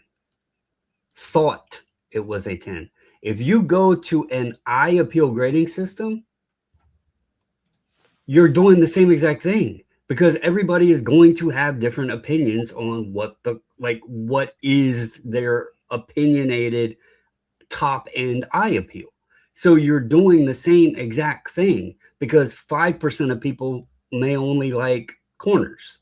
5% might like edges. 30% might like centering, whatever, right? So you're doing the same exact thing that he just said is a problem. So what are we solving? Go ahead, Eric. So I have 4 points. I wrote them down so I wouldn't forget because of the concussions. In regards to Jeremy's statements, so I want to just say a couple. That a card with a hole should be an 8. Go on. 1, I agree with him that grading is broken. I've been saying this for a long time. Every single week it seems that we're talking about the grading problems. Every other show on the interwebs are talking about the grading problems. On all the social media, they're talking about the grading problems. Everyone agrees that the grading system has major issues. So I agree with him 100%. 2, I agree with him that eye appeal is more important and should always be the reason why you buy a card. I think your opinion of what you're buying and what you're willing to spend on it is the number one reason you should purchase something. So I completely agree with him that eye appeal is the most important, but your eye appeal. I disagree. Number 3, I disagree that eye appeal should be how a card is, quote, graded. The eye, beauty is in the eye of the beholder. That has been something that's been said for a millennia. It is not going to change because we're now looking at cards. It's the same with art. Okay, I can go to a museum. This big giant painting is on the wall, and I say that looks like trash. Someone else will come in and say and start crying and saying this is the most beautiful thing I've ever seen. I feel like I've been touched by the hand of God, and I'm walking around going, "Are you kidding me?" And fourth, and then I'll shut up. This is the big point of why in my opinion, why I disagree with Jeremy's opinion. The reason grading came to be in the first place is that people could not agree on eye appeal when selling and buying cards. I want $20. No, that thing's got a ding corner. The thing doesn't have a centering. I'll offer you 10. Sorry. Look how smooth the edges are. The back is perfect. Top to bottom, it's straight. You're looking at left to right. I'm talking top to bottom. That's good. I want $20. That's what started the whole grading thing to begin with, is that eye appeal opinions between buyer and seller did not work. So you cannot go to a grading system on a third party's eye appeal. I'm sorry, Jeremy, love you, buddy. I disagree with you on this matter. So that last point, Brandon, was kind of the thing that I wanted to say, is that the entire basis of his argument, I said at the beginning, if you remember, I said it's self-defeating. The reason I said it was self-defeating is because the whole premise of the eye appeal argument that he's making is that he can say it's an amazing card for a 1. It's an amazing card. Well, Brandon, in order for this to work, I have to have some kind of a technical grading standard to compare it to. That's why when I read you that definition, if you remember, I said the technical grading is grading the item, in this case, the coin. Market grading, you're pricing the coin. The reason why that's relevant, I said substitute market grading for eye appeal. Why the pricing point is a valid one. This entire conversation is, if I think it's an exceptional copy for the grade, I may be willing to pay a premium versus the comps of a card in that grade, because in my eye, to my opinion, your opinion, Eric's opinion, it's an exceptional copy. So I am actually pricing. I am saying, based on what I'm looking at, I like it. And based on what it is compared to other examples in that grade, I think this one is worthy of a premium. I am assigning that and saying that's okay with me. But the moment you say now the grading is based on the eye appeal, well, then it's no longer nice for a 1, because it's no longer a 1. Now it's a 3 or a 4, and then the pricing is adjusted. Well, Eric, now you're nice for a 1 that you got at a great price is not priced like a 3 or a 4. And the deal's gone. You can't afford it. Sorry, game over. There's a famous hobby phrase that some people laugh at, but it's exactly this scenario right here and why it is a hobby phrase. But it's literally buy the card, not the grade. We can sit here and discuss. We talked about the lower grades because that's what was shared and everything else. Yep. But even when you get into a 5, 6, 7, you're going to have some differences. Hell, there's probably differences in 8s and 9s that might be preferred by Eric or myself or you that would differ. That's why that phrase exists, because we all conditionally, standard wise, the card may likely meet that criteria, but we all need to make the decision of whether or not it is a card that we want to spend money on to put into our collection that we're going to enjoy on display or what have you. And that's why that phrase is buy the card, not the grade. It's not necessarily meaning don't buy graded. It's select from the grade or whatever, select the card itself and not the number on the label. But it's not, let's change grading to eye appeal. That's not going to solve a damn thing. That's going to cause more conflicts. That's literally all that will do, is cause more conflicts. Mm-hmm. So kind of playing into that, Eric, that's why I kind of got a chuckle out of that clip. That's why I wanted to play the clip for you. So now you see, I played it for you guys. So now you can actually hear the words Not me trying to quote it. Like you heard it from the horse's mouth. Go ahead. I was just gonna. It's sitting here like as I'm processing this, right? Because we know his connection with Tag, and they had this 1,000-point scale thing. Yeah. And we laughed at like how many parallels are out there and everything.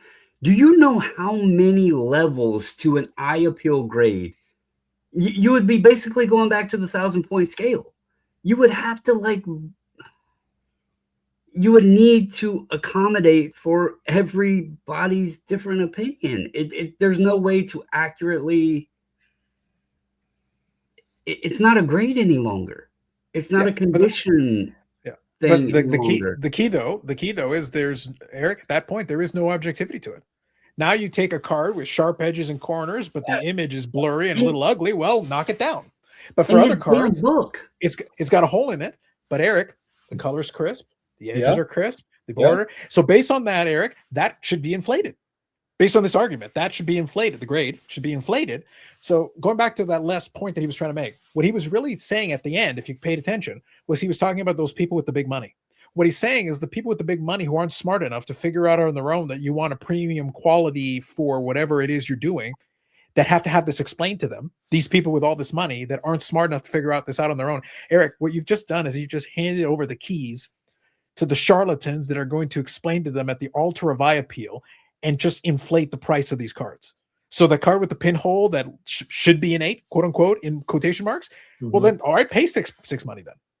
It's a 1, but pay 6 money. It's got great eye appeal. Pay it. Yeah, well, it's just inflating the price. That's all it's doing. It's just inflating the price. So then again, going back a moment ago, Eric, you can only have something nice for the grade if we have a starting point.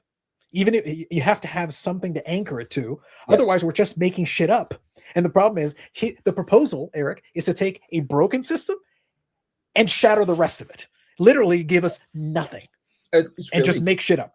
Going back, if you grade on eye appeal, you are simply doing exactly what we had before grading came into existence. Yeah. You might as well leave everything raw. Everything's near mint. Everything's O-Peachy. Well, if you're going based off of an eye appeal thing, again, which is obviously opinionated because everybody's got a difference of opinion on what a card's eye appeal is, you might as well just say, don't grade and just put it in the upside down one touch. And Brandon, thank you for mentioning that. I wasn't even going to point out that Eric overpaid for those Gordie Howe cards because they were printed upside down. Can you believe that they were actually printed upside down? Eric has to compensate for it to try to fool us. But we all know they were printed upside down, and honestly, they might be fake. And Jeremy's book's going to be irrelevant because the first word in the title is pops. And how in the hell do you have a pop count if you don't have a numerical conditional grading scale to show what the pop counts are? Because God knows, again, you would need a billion different settings to have a scale for eye appeal. Like, well, listen, I get, and I'm not hemming and hawing and playing both sides of the fence. I truly believe I get his point. I agree with his point because I don't grade, right? So well, you agree with part of his point. To be clear, though, you agree with part of his point. Yeah, but then the argument falls apart in the portions we're talking about. Well, right. It's grading is broken. It doesn't work. You can send the same card in 100 times and get 100 different grades. I agree with all of that. But in the same conversation, Eric, he said that's no longer the problem. The consistency is no longer the issue. That doesn't matter anymore. But I would stand there if and I said this earlier, so I don't want to keep repeating, but if we went with Jeremy's way of doing it, and I was standing there at the expo, and I'm trying to buy a card from him, which I've done, and I'm like, I would like to buy this one, and it's graded, and it has an 8, it's an 8 Gordie Howe, and he's like, yeah, look at this. The blue is it's popping. And this thing looks like the corner, everything. The eye appeal is unbelievable. I'd be like, and he's asking for a premium for it based on that. And I go, it has a hole in it. Somebody in 1962 hung it up on their bedroom wall. You go, yeah, but it looks it has a hole through it. I'm not paying you as if this card is perfect. But Eric, search your feelings. It's a It hole. feels like an 8. Doesn't it feel like an 8 though? I will purchase cards with back missing, with holes through it. I have them. I love them.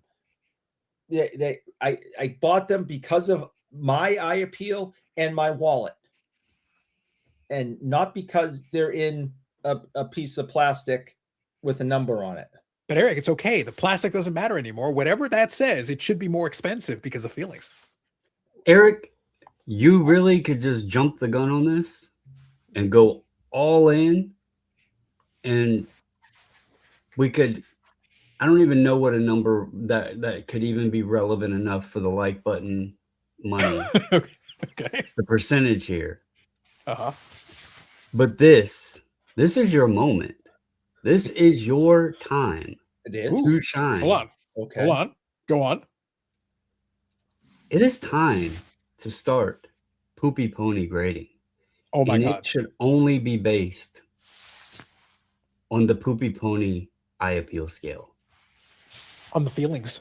It's all about the feeling. Everything is based on the feeling. I like it. Brandon, I like where you went with this. You haven't brought Come full this circle. out. You haven't brought her out in a while. It's time, Eric. And of course, there is a back to the card because all cards should have backs. So Brandon, and by the way, you'll notice it's off kilter there. It's slightly tilted. You notice the tilt there on the back of the card? Notice the tilt? The lines are a little tilty. See that? What are you going to do? Feelings, Brandon. Feelings. So Brandon, it's come full circle. It really has. It's come full circle. As it turns out, the solution. So Brandon, did we solve the ills of the hobby again? Did we do it again? Right here. The HOA membership fees need to be. Phew, they're going to be approaching Eric like button money. I got a feeling. Scandalous. Doing So, good deeds. It feels in good. The comments, good deeds. It's all about the good deeds. All right. So let me summarize here. And by the way, in the comment section, I would love to get your opinion, but I want to summarize the key point. Of course, full disclosure. This was an opportunity for me to have a lot of fun at this. It really was. But I played the clip for you. We played the clip for it. So Brandon played the whole thing. And I'm leaving a link in the description so you can listen to it from second one of the conversation, even before they got to this part of the conversation, all the way through the end of you are welcome to go listen to it in its entirety, uninterrupted, without commentary. I am providing you that link because that is the fair thing to do. I want to follow up a disclosure. My opinions had nothing to do with the people on the screen. I don't even know the guy that was on the left. I don't know who he is. He's the voice of the vintage hobby, man. Well, I don't know who he is. He's self-proclaimed, Eric. He is the voice of the vintage hobby. Well, I know who he is. Never really have had any personal interactions. So my point is, these opinions that I gave would have been the same opinions no matter who was saying them. I want to make that clear. This was not anything to do with who was stating it. Yeah. And actually, Eric, since you remind me, this will come up again in a video this week somewhere, but I actually feel it would be appropriate to play this for you. And by the way, the other person on the screen in this particular moment is Mike Baker. The Mike Baker.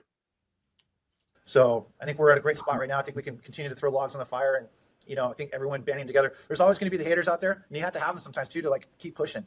You see something, you might bring something up, and you're like, hey, that guy, like you said, they're not right. Yeah. I got to do that, So, it's like that. I deal with it a little bit in content because I'm putting myself out there so much, and I'm decent at handling it, I would say at this point. But you're right, sometimes it's good to be. I'm always aware for feedback, and I feel like I'm going through so many different iterations and changes to the way my business is built. And it's good to hear that. So I just want to say again, thank you for the time. I know how valuable it is. I think you're doing great things. I'm a huge supporter of it. I'm going to try to play around. I know, I'd like to try to submit a couple things again, and I want to continue to document it because I want to continue to be the voice of the vintage side of the hobby and talking about it in all angles. And you have such an important place in that space. So I really He's the voice of the vintage side of the hobby, Eric. Um, Quote.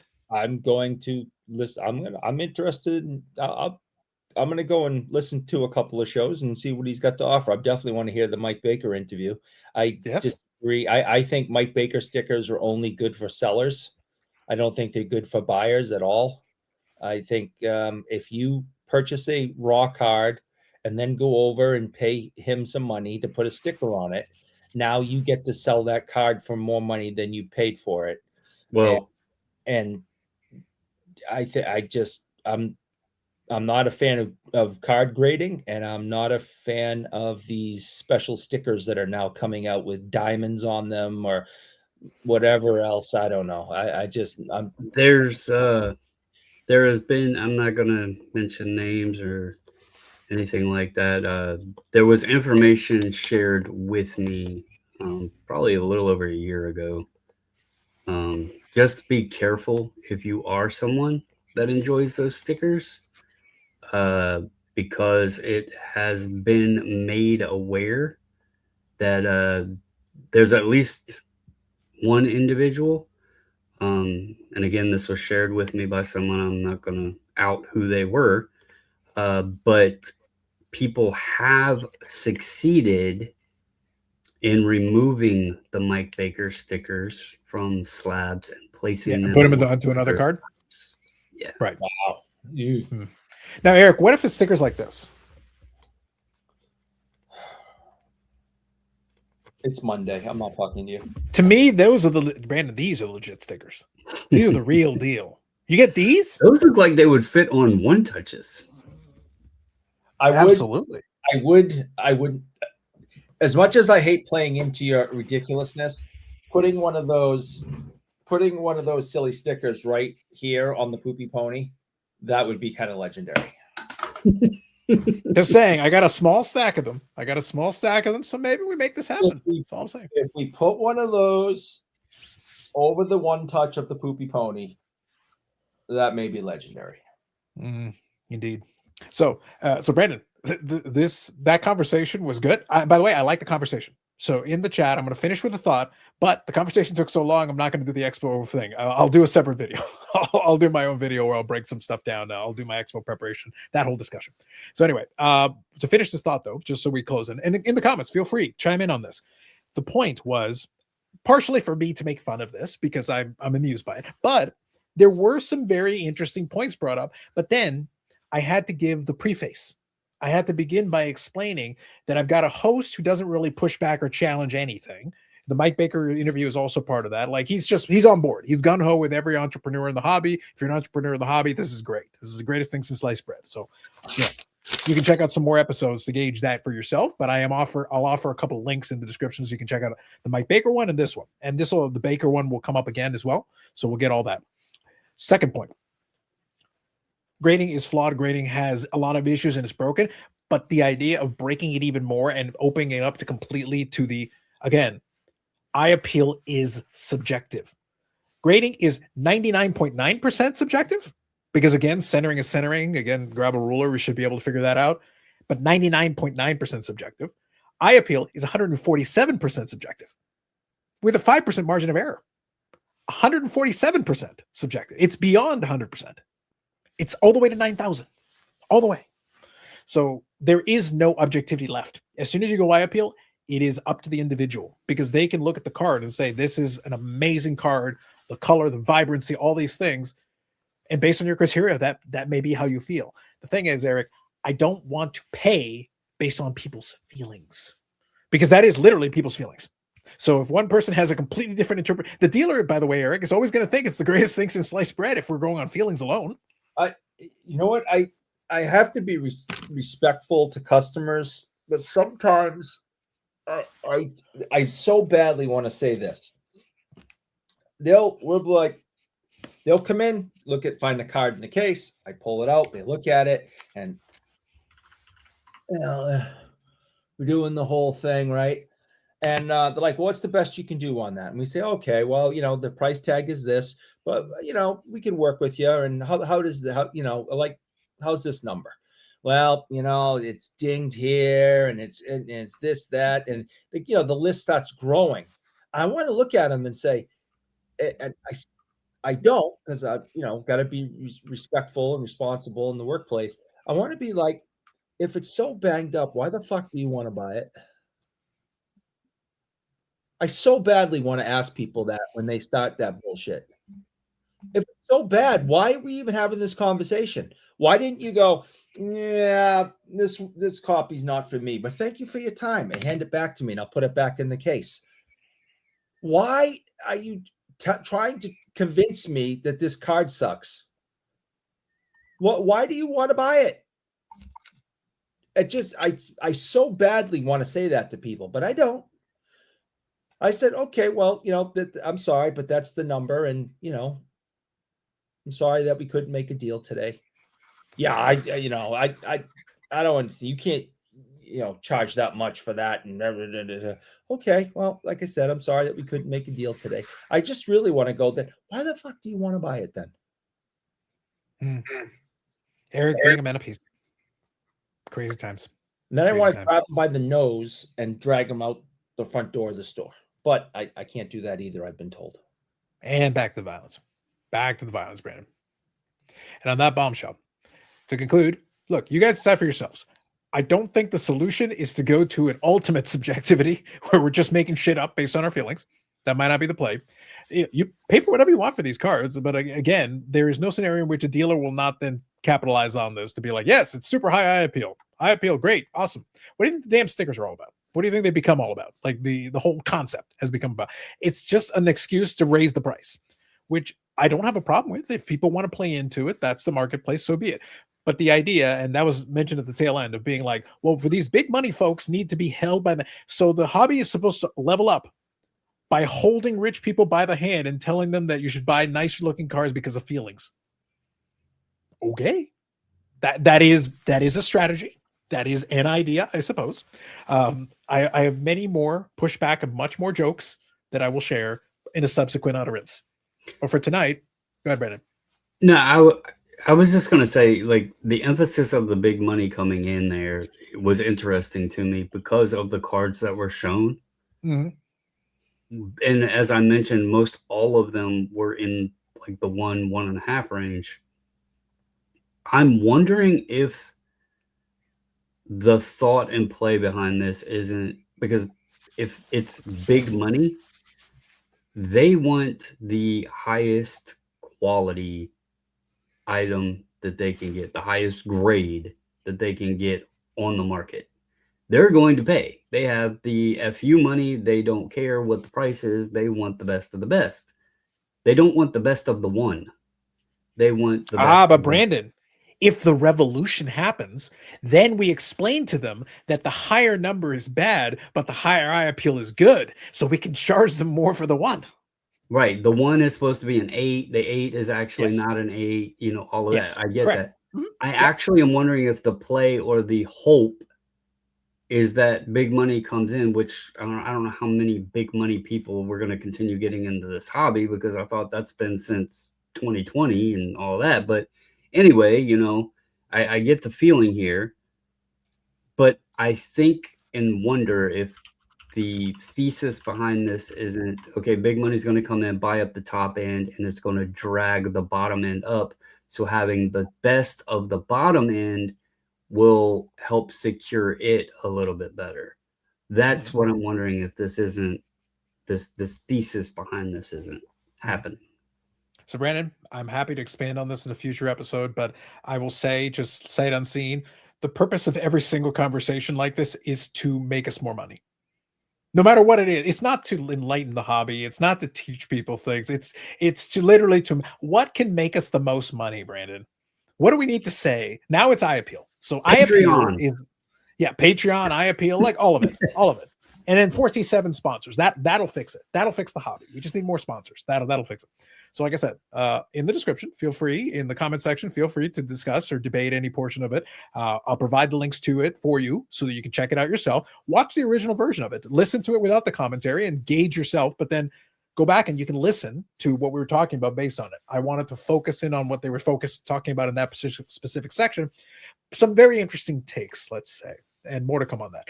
And I like to think, Eric, that while based on the off-centeredness and the wild and crazy times that we have on here. Under normal circumstances, this podcast episode would be like a 3. But with eye appeal, I think it's at least a 7 or an 8. And you've got a hole in the head, so that's considerable, the amount of increase we were able to get based on that. Yeah. Pretty spectacular. Yeah.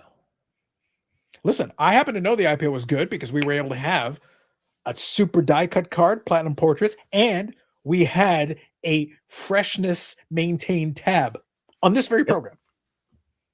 These are facts. All these things happen. So you know what, If Eric? we're going high appeal grade, then platinum portraits are going to fail miserably. Yeah, but the tab, man, the tab. We had The the tab tab. would be the tab would grade higher on the eye appeal scale than the platinum portraits, unfortunately. So Eric, just based on the vibes, I've decided we're a PSA 9 now. Based on the vibes. And we had Poopy Pony on here. So that's like a 9.5.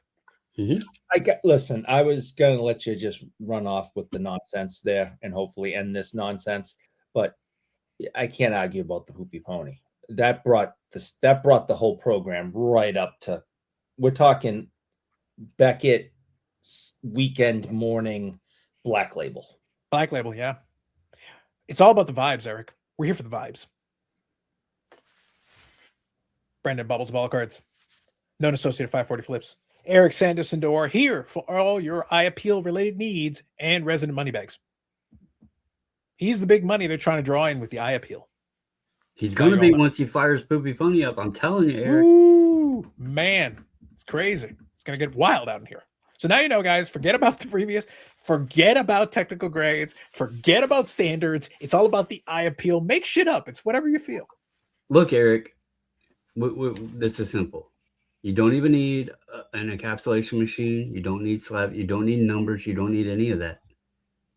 You just need the upside down one touch and the Mayo sticker. Ooh, fancy. Yeah.